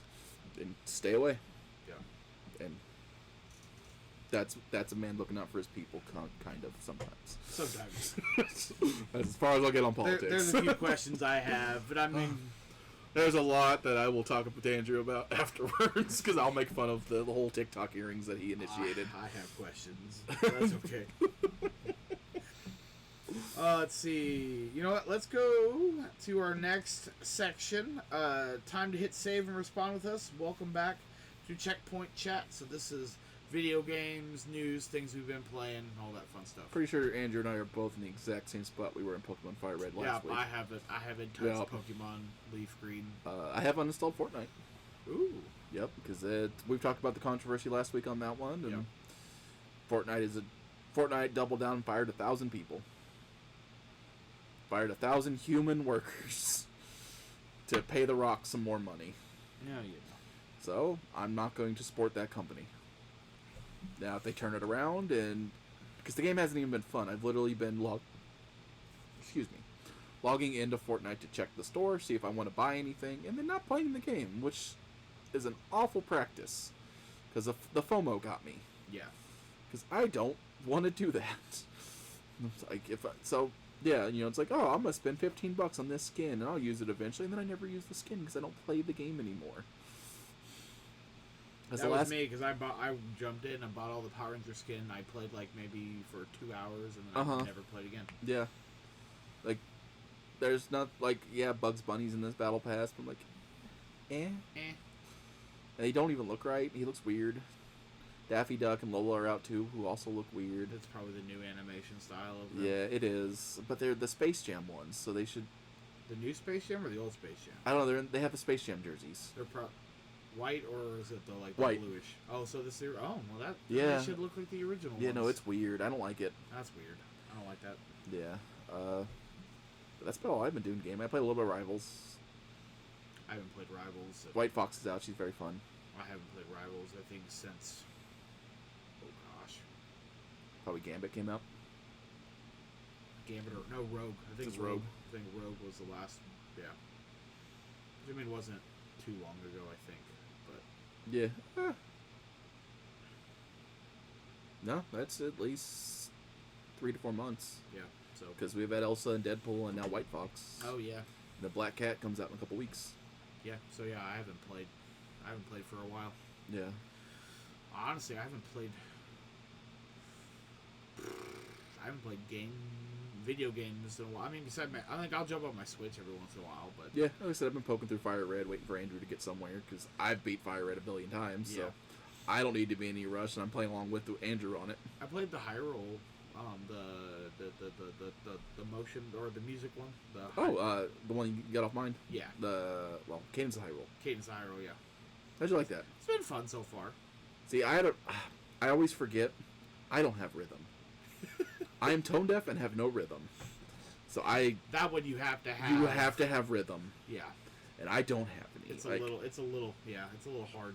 It was cool. The aesthetic's very pretty. I would love, and it would take the whole fun out of the game, but I'd like to play that game without the rhythm mechanics. Yeah.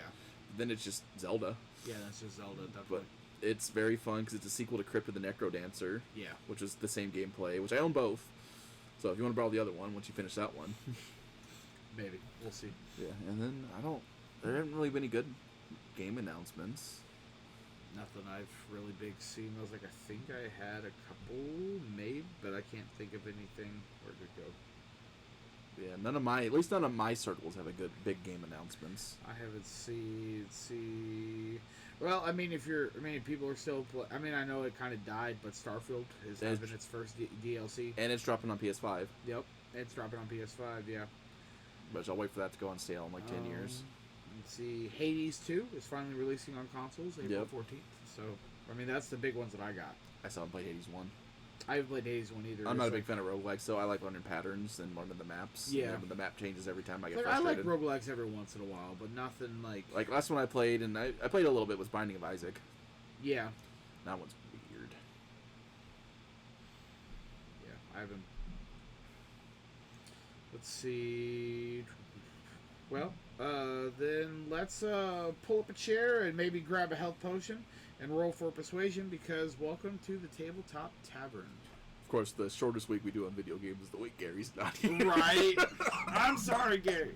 Right, Gary would have loved it. Like, we're quick. Well, Andrew, I caved. Did you?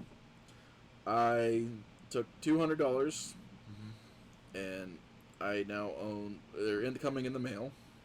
The 2024 Monster Manual, Player's Handbook, DMG, and the 2 new Faerun books. Ooh. Because D&D has done 2 things that I've liked. Okay. And I I'm making payments on them because I'm a broke boy. I'm thinking about jumping to 5.5. It's the 5.5, yeah. They've officially announced it as 5.5. So, from what I've been watching videos on it, and look, see, character development, guys. Character development. This is where I will go and hop off my soapbox and admit whenever not when I'm wrong, because I was right to be cautious to start with and be a hater. That's why I was waiting and holding off until things. Yep. And that's okay. That's how products get better and products get advertised correctly. Correct. But from what they say, is all of your 5e adventures will work just fine in the 2024 rule set. They do. With nothing changed, and if there is if it's mentioned in 2024, that you just use the newer rule. Yep. That's it. You can use all of your if you want to run Curse of Strahd with 2024 characters, there should be no problem. As a DM, you might have to tweak the monsters a hair, the stats a little bit, but you're DM, you do that anyway. But honestly, to be honest, but the tweak is a fun tweak. You don't have to make the monsters weaker. You actually get to make the monsters stronger. Yes, which is a really cool thing that you get to go up. You don't have to go down. You can actually upgrade the monsters. And then D&D did two things, as we talked about last week. How they've announced that they will have 0 AI in the creative process Correct. of D&D, and that was checkmark number 1. And it's not a full campaign, but I think. And Andrew, do you remember the setting I've been just clamoring for, just really wanting? Always complaining about something, a full setting in Baldur's Gate. Yeah. So they don't do the full setting, but in I think it's Adventures in Faerun, because Heroes of Faerun is the players facing one. Yes. But Adventures in Faerun, you get a little chapter building a campaign in Baldur's Gate. Yeah. Like, you get stuff with Karlach and Asterion. Mm-hmm. Karlach's on the cover of them. Yeah. And I was like, okay, like you have this giant game, and you haven't released any material just in the city of Baldur's Gate. Just give me a playable map and some shops. Yeah. And let me explore there. So the end of the Adventures one has a levels 1 to 3 little mini campaign. And then throughout the book, it has like level 4 quests in all kinds of different Faerun cities, from Icewind Dale to all the Dales. It's basically the new Sword Coast book. Yeah. So with my little group, which is me and 2 people, which is fun. But I'm going to start, because my wife is usually my DM, and I've been needing a break from DMing. I'm going to start just running through the book. We're actually going to do, because I know the new DMG actually has a full session 0 in it. Yes. But we're going to run through the full session 0. And I will let you all know how that works next week, or in 2 weeks if the books are in by then. Yeah. So, I thought about buying. I mean, if I do it, I'm going to buy the digital and the physical combination, which D&D Beyond lets you do. Which That's is fair. Awesome. And so now I have them both. And now the only 5.5 book I don't own is the new Eberron book. Yeah. Until Ravenloft comes out. Yeah, the new monster stuff. Yeah. Yep. Well, they just dropped, which you may be interested in. I don't know if you can get it physically or not, but they've dropped the updated version of the Griffin Saddlebag, which is like hundreds of more magic items and a few more character classes and races. Have you seen the villain subclasses they're dropping? They've given me everything. This is the other thing. They've given me something I've been wanting for a long time. Could be a kaiju. The Circle of Titans Druid. Could be a kaiju! And you can pick your flavor of kaiju. Yeah, it's great. You can be whatever kaiju you want. It's gonna be a kaiju now. So. Because you guys know I love druids. I'm a paladin or a druid main, usually both, because it's such a dumb build. And now I don't have to take the paladin levels, because Andrew knows my druid turns into a giant walrus. Yes. And now I can just have a kaiju. Yeah. You can be Godzilla, King Kong. And they've actually made a lich class now. Yes. Yeah, wizards can now become full-blown liches an easy way. I mean, it wasn't hard to begin with. You just had to do the right stuff. Right. But, it's a Voldemort step-by-step. Yeah. That's all it is. It should have. I mean, it should take a process to become a lich. Right. Like, it shouldn't just be, I decided to be a lich today. Like, no, you gotta go through the things. Yeah, it's the Voldemort step-by-step process. But no, so they're doing good things, and I've done, it's been long enough, and I've done enough research into it that I feel comfortable buying those. Especially as they work with the older books, which a few of the campaigns, especially Gary's not here, it's like, I'll never run Tyranny of Dragons again. No. That just wasn't a good book. I didn't like it. And the Tiamat fight at the end was so underwhelming. Like, I had to juice that up a little bit. Well, and I think just because it was a bunch of us who are experienced players. Now, if it's like your first D&D campaign ever, okay. Yeah. But I mean, and they already said like, I mean, and Wizards and people have said for years like the earlier books for 5th edition were not written well. Which is why they re-released Tyranny of Dragons and Rise of Tiamat as a combined book, and they've updated everything, and it wasn't. But Tyranny of Dragons, Prince of the Apocalypse, and what was the other one? There's like 3 books that they all said those were terribly written adventures. Yeah, I think it was wasn't the Sword Coast book. Yeah, the Sword Coast book is not even a campaign guide. It's just here's a bunch of extra stuff. If you wanted to run a campaign in the Sword Coast, Faerun.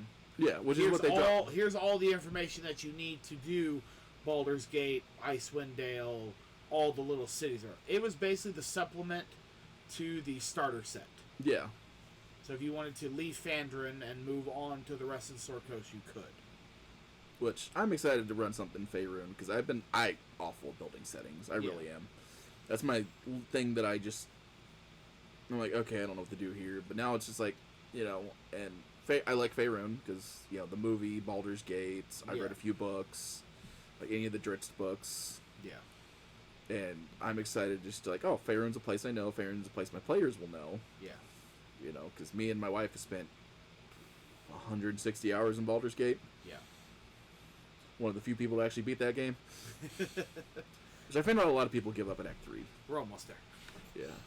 Our group kind of had to put ours on pause when, moving day, and then decided to have a motorcycle accident, so... Dylan. So our group is kind of on pause at the moment. But that's okay. We'll get there eventually. We'll get back in. We just started Act 3, so we'll get there. Act 3's fun. It becomes way more open. Like, I like Act 3. But I found out, I was watching a few reviews, and, I figured a lot of people give up right before Act 3. Yeah. Like, when they finish the Shadow Dark stuff, and the temple that I need to actually go do the right way, because I didn't have the character to do that temple with. Well, it's fun to do without the character. I didn't have Shadowheart. That's okay. You can do the temple without I know. But you get a lot more lore. Oh, yeah. You get a lot more with the... Well, my Shadowheart was dead. Fair. Because my romantic interest was Lae'zel. Ah. And you kind of get one or the other. Yeah. And usually if you pick Shadowheart, Lae'zel just leaves. Lae'zel made me stab Shadowheart to death. Or I chose to. I don't remember what happened, but... Either way. Shadowheart did not live through the fight. Fair. And then there was mentions when we got Act 3 of Shadowheart, and I'm just like, she did. I killed her. I'm wearing her armor right now. Because she's supposed to make it to the end of the story. Because she's a key character, if you didn't know. I mean, they're all kind of key characters. Yeah. They all have little different things here and there. I found out there's a whole group of people that don't know Will gets the horns. Oh, yeah. That means they just kill Karlach. They might. Yeah, that's if he doesn't get the horns, they kill Karlach. Oh, yeah. Because he's upholding his pact. Yeah. I was like, you guys just kill Karlach? You monsters. Rude. It's like, you monsters. But I like Karlach. I think Karlach's cool. One thing I will recommend while you're doing Act 3, and it's a side quest, and did you befriend the druid, Jaheira? I believe so. Did you do Halsin's side quest? I think so. Okay, so if you did Halsin's side quest and you befriended Jaheira... Oh, yeah, we did Halsin's side quest, yeah. Where he went through the little portal? Yep. Okay, cool. There is a Minsc and Boo side quest that you get him as a party member. Oh, we're definitely doing Minsc and Boo. Yeah, but you have to... Like I said, you have to do Halsin's side quest, get Jaheira, and then befriend Jaheira to do her quest to get Minsc and Boo. And it's so fun. It's so stupid. Minsc and Boo is an amazing, dumb set of characters. It's Matt Mercer just having fun. It's one of his 2 D&D in-lore characters is either that or Vecna. Yeah. No, I'm happy. No, we're definitely doing this. Yeah, but no. 100%. Yeah, like, and I know a lot of people skip that one too. I'm like, no, he's so dumb. He's so dumb. I love him. He's my first D&D Funko Pop I ever owned. Yep. With his miniature giant space hamster. That's right. And then you find out whenever that space set came out, the lackluster space set came out. Can't remember what it was called. Spelljammer. That he was actually a miniature giant space hamster. I'm gonna run that next. Are you? Good luck. That's what Caleb wants to do. Is space after we're done with Lifeblood, which we're ending. I've made the executive decision that we are probably ending. This Friday will be session 104, and then 2 weeks later, so we should be done at the end of April with session 105. Session 105 is going to be our epilogue episode. Nice. And I think we're just going to end it, and then I'm not even going to make up a Spelljammer. I'm just going to run the Xanthorus, the Light of Xanthorus campaign module. I would crew. I'm gonna read it first. Read it first. I'm not worried about that. It's really short. So look up online though some more fun like actual Spelljammer mechanics. I already have that idea. Okay, cool. Oh yeah, no, I'm not. That's my biggest complaint about that. I'm not. No. Like the ship-to-ship combat thing. Oh, absolutely not. I'm not doing that. That was stupid. Especially since I have an entire book on how to run naval ship-to-ship combat. No, I'm not doing the stupid space bubble. I'm gonna keep the space bubble. Yeah. But if I'm gonna do it, it's Treasure Planet all the way. There you go. We are gonna be doing same naval ship-to-ship combat, except for we're now floating in space instead of floating on a water. There you go. No, I'm not. No. If I have a book that's dedicated to naval combat, I'm using that in space. There you go. No, because that was just crap in that book. No, I'm not using that. I know the lore with one of the races is still wonky, but I don't think I'll have anybody that will pick that race, so it'll be okay. And I don't think that is covered in the adventure module anyways, so it'll be all right. But no, it's gonna be fun. I just have to make the decision. No, I think they fixed the Hadozis. They did in the digital, but I have the physical. Gotcha. So if they read the physical version of the book, and even then, it's not. I get why people are upset, but I'm like, it's questionable at best. They could have it could have been better. I always say they could have instantly fixed that by asking a black dude. Yeah. Hey, is this cool? Make him a squirrel. Okay. If they were squirrels. Flying squirrels? Yeah. Yeah, no questions about any of it. Yeah. Just, you can tell somebody at just Wizards just didn't ask a black dude.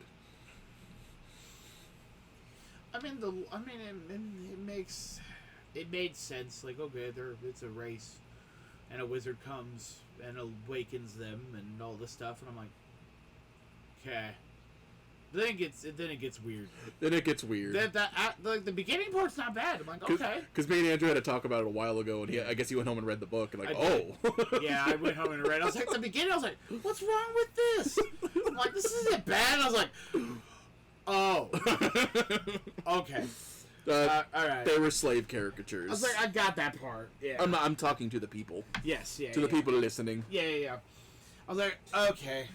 Like, and I don't get. Like, the art, to me, I don't see the issue with the art. To be honest, the art's just creepy looking anyway. Yeah, I had no problem with any of that. The art's just creepy looking. I'm like, mine was just the gall of making monkey slave caricatures. That part is the only thing. I'm like, okay. Yeah, that one, nobody thought about it. Like, I get that part. I'm like, okay. And it was probably done with complete innocence. Oh, 100%. I agree. And yeah. I mean, it just go like, okay.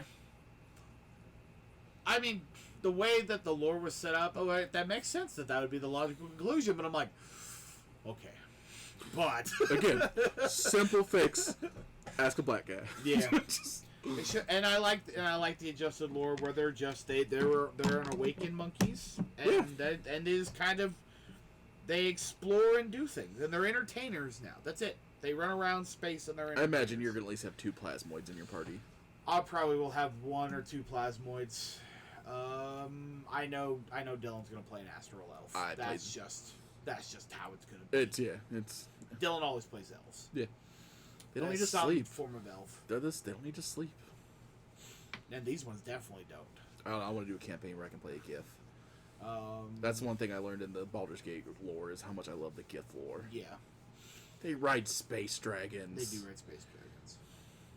So, but no, I'm gonna read The Light of Xanthras. It's a short. It's like 12 chapters long. Yeah, it's such a tiny little. So one. it's 12 chapters, and they're saying roughly 24 sessions should be done with it if each session is 2 to 3 hours. Yeah. So can knock that out easy. I'm going to read through a couple of the other stuff so I can get some more background. But the books are really, really thin. They're not that thick. Monster Manual's really cool. The Booze Menagerie book is so fun. There's so many cool monsters in that book. I like the DM screen. DM screen's very nice. The DM screen looks dope. But yeah, no, I think that's just... Caleb wants to do space, and I'm like, okay. So I'm probably going to take the summer off just so I can read the module to get myself prepared for where the story's going and what's... The only thing I'm deciding on is if I want to run the little introduction adventures that they give, where they basically run them through Starfleet Academy.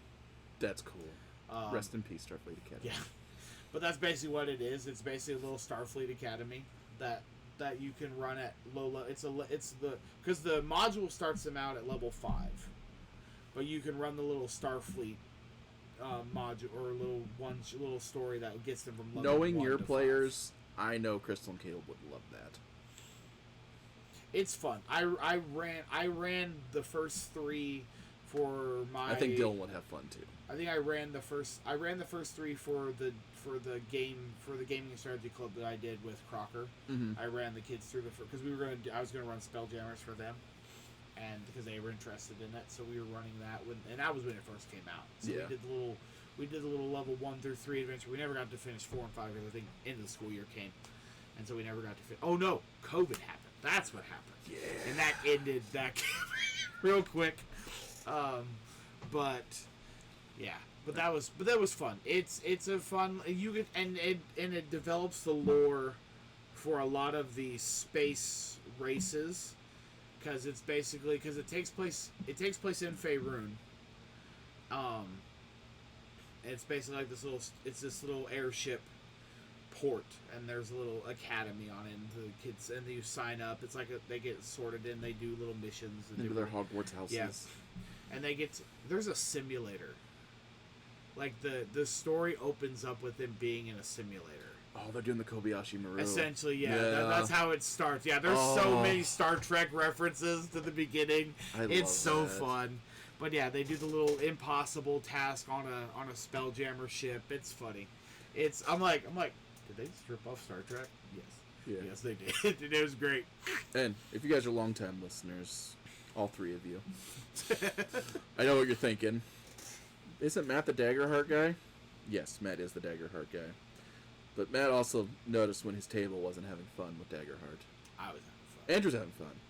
But a lot of my guys weren't having fun just because Daggerheart's for if you kind of start, if you can get a whole group going with it and you can keep going with it. And but Daggerheart is for the theater kids. It's for the theater kids. A lot of people need the mechanics. They need the crunchiness of it. Which is why, I want to run it with my group, and I think they'd like it. Because, I think it would drive Caleb nuts. Caleb actually so at the beginning, so it's really funny with my crew, especially with Matt, because Matt knows everybody at my crew too. So when we first started, Dylan and Caleb. So when Dylan first started, he thought it was going to be the stupidest thing in the world. Mm-hmm. And then he found the mechanics of the game and absolutely loved the mechanics of the game, and he learned how to break them. But now, Dylan actually likes the roleplay aspect of it. And so, which is why I think Daggerheart would be really fun. I noticed that in Star Wars. That's whenever his roleplay started really opening up. And then Caleb has been the same way. At first, Caleb started out with just I just want to make a joke character. I just want to be a meme. Yeah. And then I made him fall in love with his stupid little gnome that he made, I actually gave his gnome purpose. Like, he started off being, his first campaign that we did, first full campaign that we did, besides little one-shots. He came up, he said, I just want to be a gnome. I said, okay. He said, I'm like, all right, what kind of gnome do you want to be? He's like, I want to be the Travelocity gnome. I'm like, so you want to be like a stone statue, like in front of a yard? He's like, yes. Object. I was like, okay. He's like, but I want to move around. I was like, okay. I was like, all right. So I mean, we could flavor your gnome, your rock gnome, as a Warforged kind of thing. We can make that work. And so he was just running around, and then I made him start to feel for this stupid little character that he created. He's like, I just made this for a meme. I thought this would be funny. And then he's like, then you made me start to care about him. I started caring about the other characters. He's like, this is stupid, and I love it. So, Caleb's gotten into the role play a lot. I think what's really funny is the same idea, is because he did it for the meme, but now that I think he did it because he wanted to be Gohan in the current campaign from One Piece, and he decided to be a fighter, which is really funny. A lot of people are like, oh, fighter, I just hit things. Fighter is a very versatile class, and it's very role play heavy with the way that you can do things. And you don't know that at the beginning when you start playing a fighter, but as you start growing into and you start learning things, you're like, it's very flavorful role play wise with a fighter. Yeah. That a lot of people don't understand. Everyone else already has built-in role play. Fighter gets into it, and once you get there, it's so much fun to role play a fighter. So much fun. But yeah, no, I will still be, when I can convince my group to run Daggerheart. But I noticed just a lot of people were just like not feeling it. People want a little bit more structure. They want more structure, and I think it's just because D&D is a system that they know. Yeah, and everybody. And it's easier, especially if you don't meet for a couple weeks or even a couple months sometimes. Yeah, because if you know the system, then. Oh yeah, because anybody can sit down and play 5e. Yeah. Yeah. It's like, okay. And then we all kept getting tripped up on calling them the D&D stats. Yeah. That was the big one on that one, too. It'll be alright. Yeah, which is, like, that was easy. But I will eventually make my Daggerheart a thing. I'm going to get the next book when it comes out. Yeah, mine's pre-ordered. Yep. It's coming. I'm probably going to mix in this summer while I'm reading little one-shots. I'm like, hey, I want to try out Daggerheart. And just have them, like, I'm just going to pre-build characters and be like, here, let's have fun. And then see what happens. Let me know. I might come. We'll just have some fun with it. I'll be a Daggerheart boy. There you go. I'll run Daggerheart. That doesn't hurt my feelings. I loved it. I love the concept of it, but you and I are storytellers. Yeah. And we expect our friends to be storytellers, and sometimes they are. Sometimes they are. Well, I think it's the situation. So, my group isn't, per se, but I force them to be. Yeah. Because I put them in situations, and I just sit back and stop talking. And they just like, here's your thing.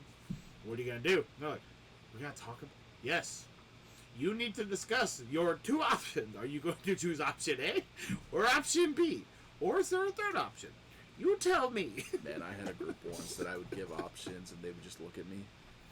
Yeah. I was like, I can't do anymore, guys. Like, this is in your hands. Yep. Well, we picked the thing we want to do. Cool, role play to get there. No, we're just going to go do it. You guys are giving me nothing. They just want, it was a hangout and they wanted to hit stuff. It basically what it was. And what's worse is I made it an easy, because I know these guys aren't the brightest bulbs in the box. They're friends, but they're not the same group you're thinking of. Yeah. Different group. I gave them Monsters Inc. I told them none of them can play human characters. I want weird monsters. And they just find a baby. A human baby. It's literally Monsters Inc. That's all I'm doing is a story. And I'm like, okay, cool. I have this whole plot about getting this baby home, and they legitimately try to kill this baby. To where my wife's joke character had to step in and actually save the baby from the other 3 players. Yeah, I'm just like, all right, guys, I'm not running this. I had 5 people at the table. My wife kind of played a joke character, but was just kind of there to kind of move things along. Yeah. And then pretty much turned into the babysitter for the group. She didn't have fun. I didn't have fun. We had another character whose character was just a frog person, and all they said was frog. I was like, what do you do? Frog. Dope. Then they would brag about how much, because they joined a Friends D&D game, they would brag about how much role-playing they do at that table, and I'm just like, you just said frog for 2 hours over here. And they're like, we're going to meet it for another session? Probably not. I got nothing. You guys ran through all 4 of my story arcs because you didn't roleplay any and you kind of just stood there. No, we're just going to do the thing. Okay. Dope. Frog. Well, let's see. I was like, well, we are at the 2 hours. Holy crap. Yeah, I know. We're only through 3. I know. Well, I skipped a couple things. That's fair. But yeah, it's like I don't think we're gonna play a game this week, guys. So No. Gary, you get to have fun later. But we got some con stuff and some announcements that we can talk about. So let's suit up those cosplay batteries, charge because it's time for Con Tales, where the convincing score is always critical mass. Woo! I was singing the DuckTales theme song. Yeah. Woo! Contents. Woo! Yeah. No. So big thing this weekend is Missouri Comic-Con down in Springfield. Very excited. It's the big one. I know. Matt will not be going because he's a poor boy. His winter was a little too rough on Matt's finances. Yeah, $30 for a day, which I think I just saw that Saturday is now sold out. Yeah. So, but Saturday and Sunday, I think, so the one-day tickets were $30, and then you do the weekend pass for $50. But yeah, big stuff. So lots of people there. Andrew's excited for 2 people, but there's a lot of, oh gosh, there's a long list of guests. Let's see, do I even want to start talking about all of them? That's up to you. I mean, why not? Yeah. While Andrew's looking up a list, There you go. May, first Saturday in May, is Free Comic Book Day, also known as Free Comic Giveaway Day. Yes. Make sure you go support Massey's Comics in Lebanon. Yep. They're the nearest best comic store that does a free comic book day that, doesn't charge you. Never pay for your free comic books on Free Comic Book Day. No. If you're charging us your finance, my bad. Love you, fine as. Yep. But I know certain stores charge you for your free comic books, and that's just weird. Stupid. Because the Mandalorian is not doing it. Because we are not open. And Sad day. yeah, but one day we'll move into Burger King. For those of you who are like, what in the world is Matt talking about? I'm filling up time. I mean, it's great. But Matt's talking about we had a Burger King in town. Barely. I mean, just barely. Loosely, we had a Burger King. We had a Burger Squire at the most. That's fair. But yeah, so big. Yeah, so right now, so while I'm still looking up because it's being slow. A semi crashed to the windows. There you go. Apparently they did enough damage to pay off their loan for the business, and now the building's just up for sale, and it will probably sit there empty like Pizza Hut has for the next 10 years. Right. And really wish our town would quit moving in subpar burger places. Well, quit hiring subpar people for our burger places. Yeah. We couldn't keep a Hardee's open. We couldn't keep a Denny's open. We couldn't keep a Burger King open. Well, Hardee's was for some other reason. Yeah. That was a corporate decision. That wasn't a us decision. That was one of those. It was always empty. I never had good service when I went there. I always got good breakfast service. But Love the breakfast. Same thing with this Burger King. This Burger King had solid breakfast. But There was this old lady that was behind the counter, Miss Maria. yeah. Great lady. Fun. Knew you by name when you came in. But if you went in the afternoon, you're waiting 20 to 30 minutes for cold food. Yeah. Terrible service. Like, half the time they're just like, pull forward. Okay. And it was just rough. And I had the ultimate fat guy thing. There was a Burger King on my way home. Yeah. Like, I had to pass by that Burger King to get to my house every single day. Like, less than 2 miles from my house. Yep. Awful. But anyway, it's empty, and the running joke now is that we're going to move the Mandalorians into the Burger King. Correct. I'm assuming Andrew's found the list. I did. It finally loaded. Let's just say that. So I'm not going to list everything they're in. I'm just going to list names of people. So if you know who these people are, you're awesome.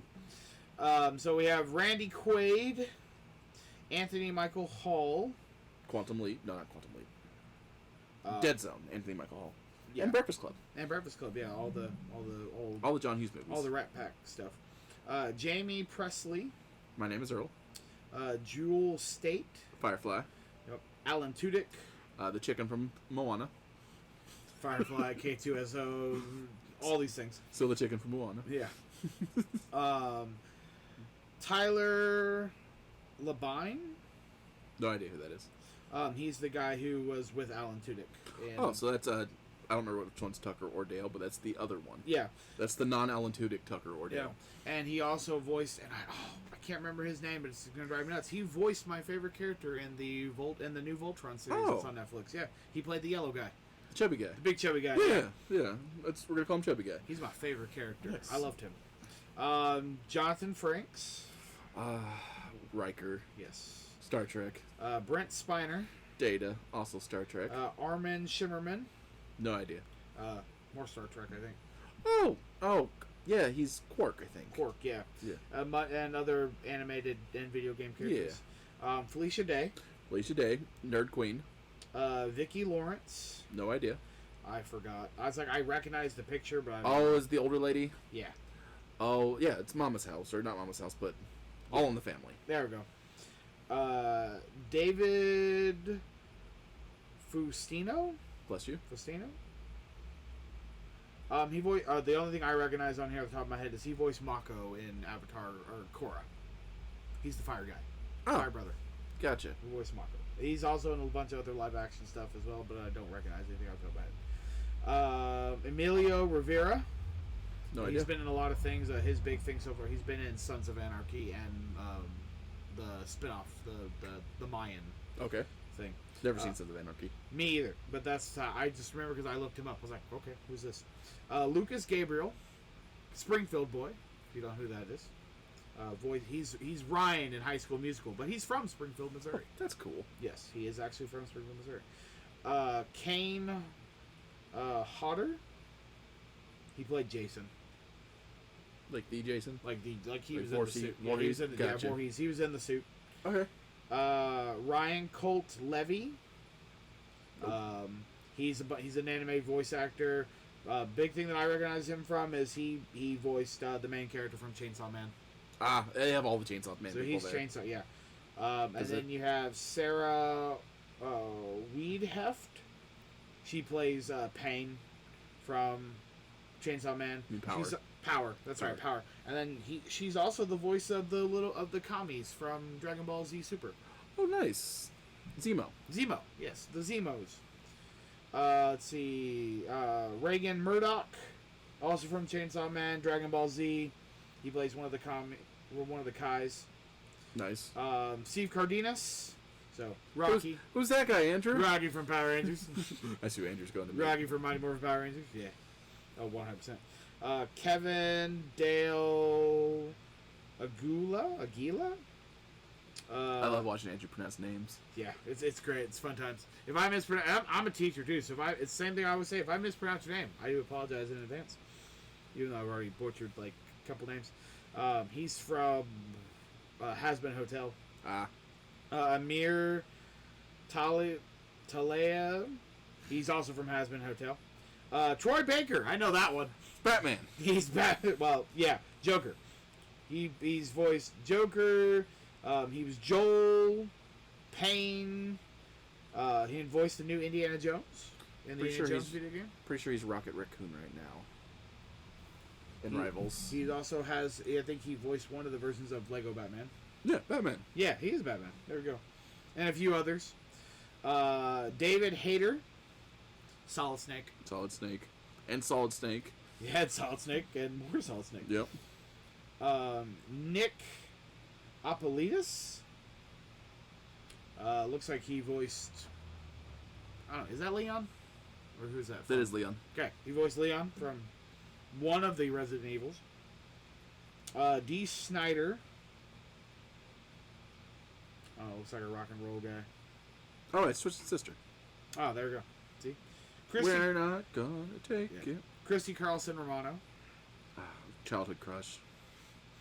Kim Possible. Eden Stevens. Cadet Kelly. Oh no, Troy Baker is Loki in Marvel Rivals. Loki, there we go. He also plays Red Hood. / major spoilers for the Arkham Knight. The Arkham Knight. The Arkham Knight, yeah. Because nobody saw that coming. Nobody thought that was Jason. Nobody. Right.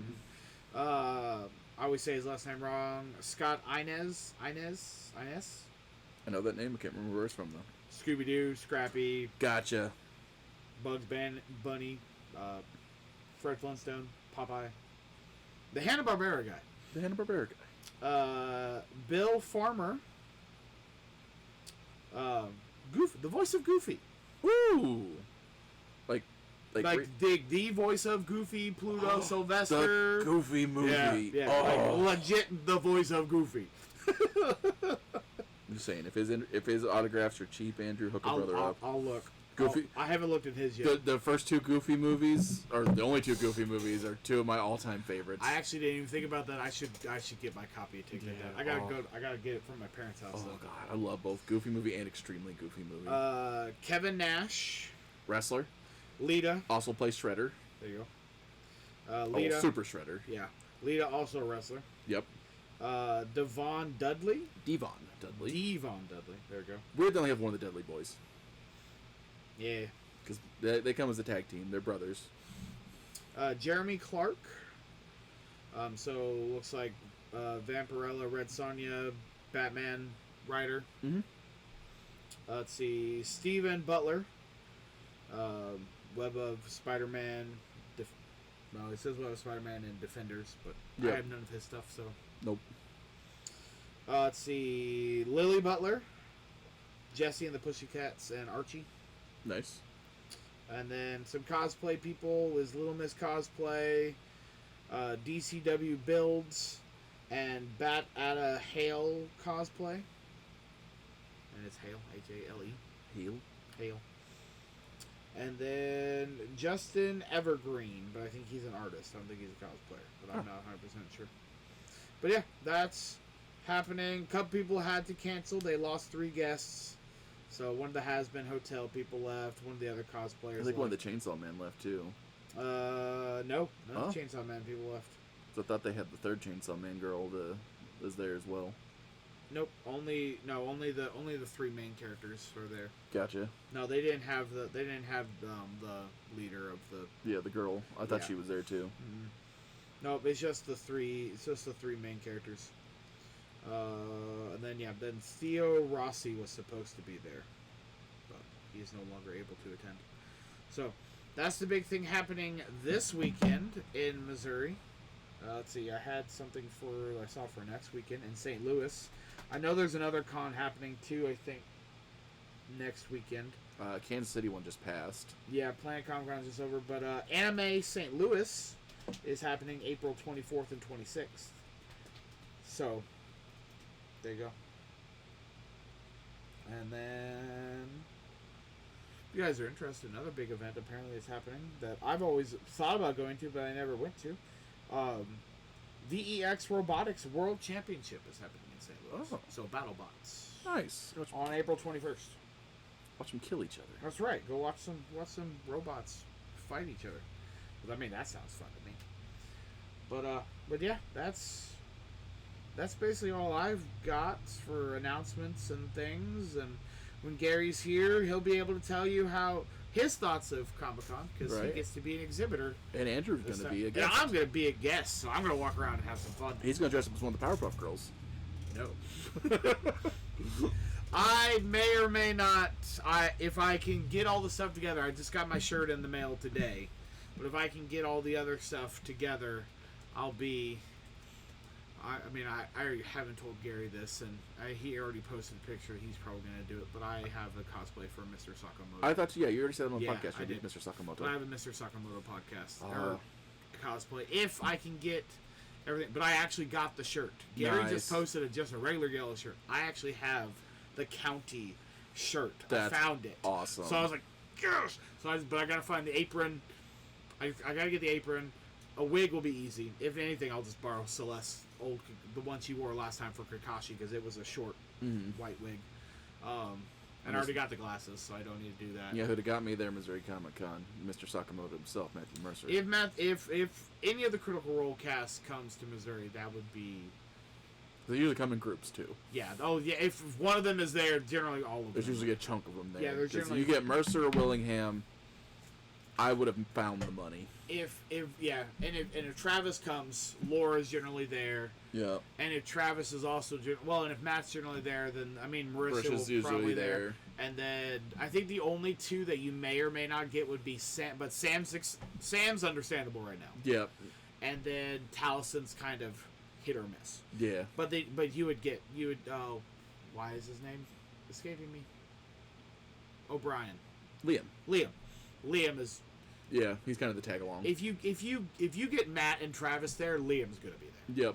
Because that's just the three of them are best friends. That's just how it works. Yep. And I want to meet Matt Mercer. Just say hi. Just say hi. Take a picture with him. I don't need his autograph or anything. Yeah. It'd be cool. I'd probably get my Mercer playmat signed by him. There you go. And that's it. That's all I would do. No, I forgot. I was like, oh, it's about to die. But it's like, no, I need that. I need that for the closing. Do I have it in here? While you're looking up what you need to do, I'm going to be very unprofessional and stand up and go dig for something over here. I do. I don't even know if Andrew's seen this. I don't think I have yet. Ooh. My Mercer playmat. Is it on the camera? Yeah. That's cool. Uh-huh. Because there's Essex, Alora, and the boy. Gilmore of Gilmore's Glamorous. Well, yeah. They did one for each of the Critical Role people for their 10 years. Oh, that's cool. And I grabbed Mercer's. That's cool. That's cool. No, I have not seen that one yep. yet. It's one of my favorite playmats. That one's really cool.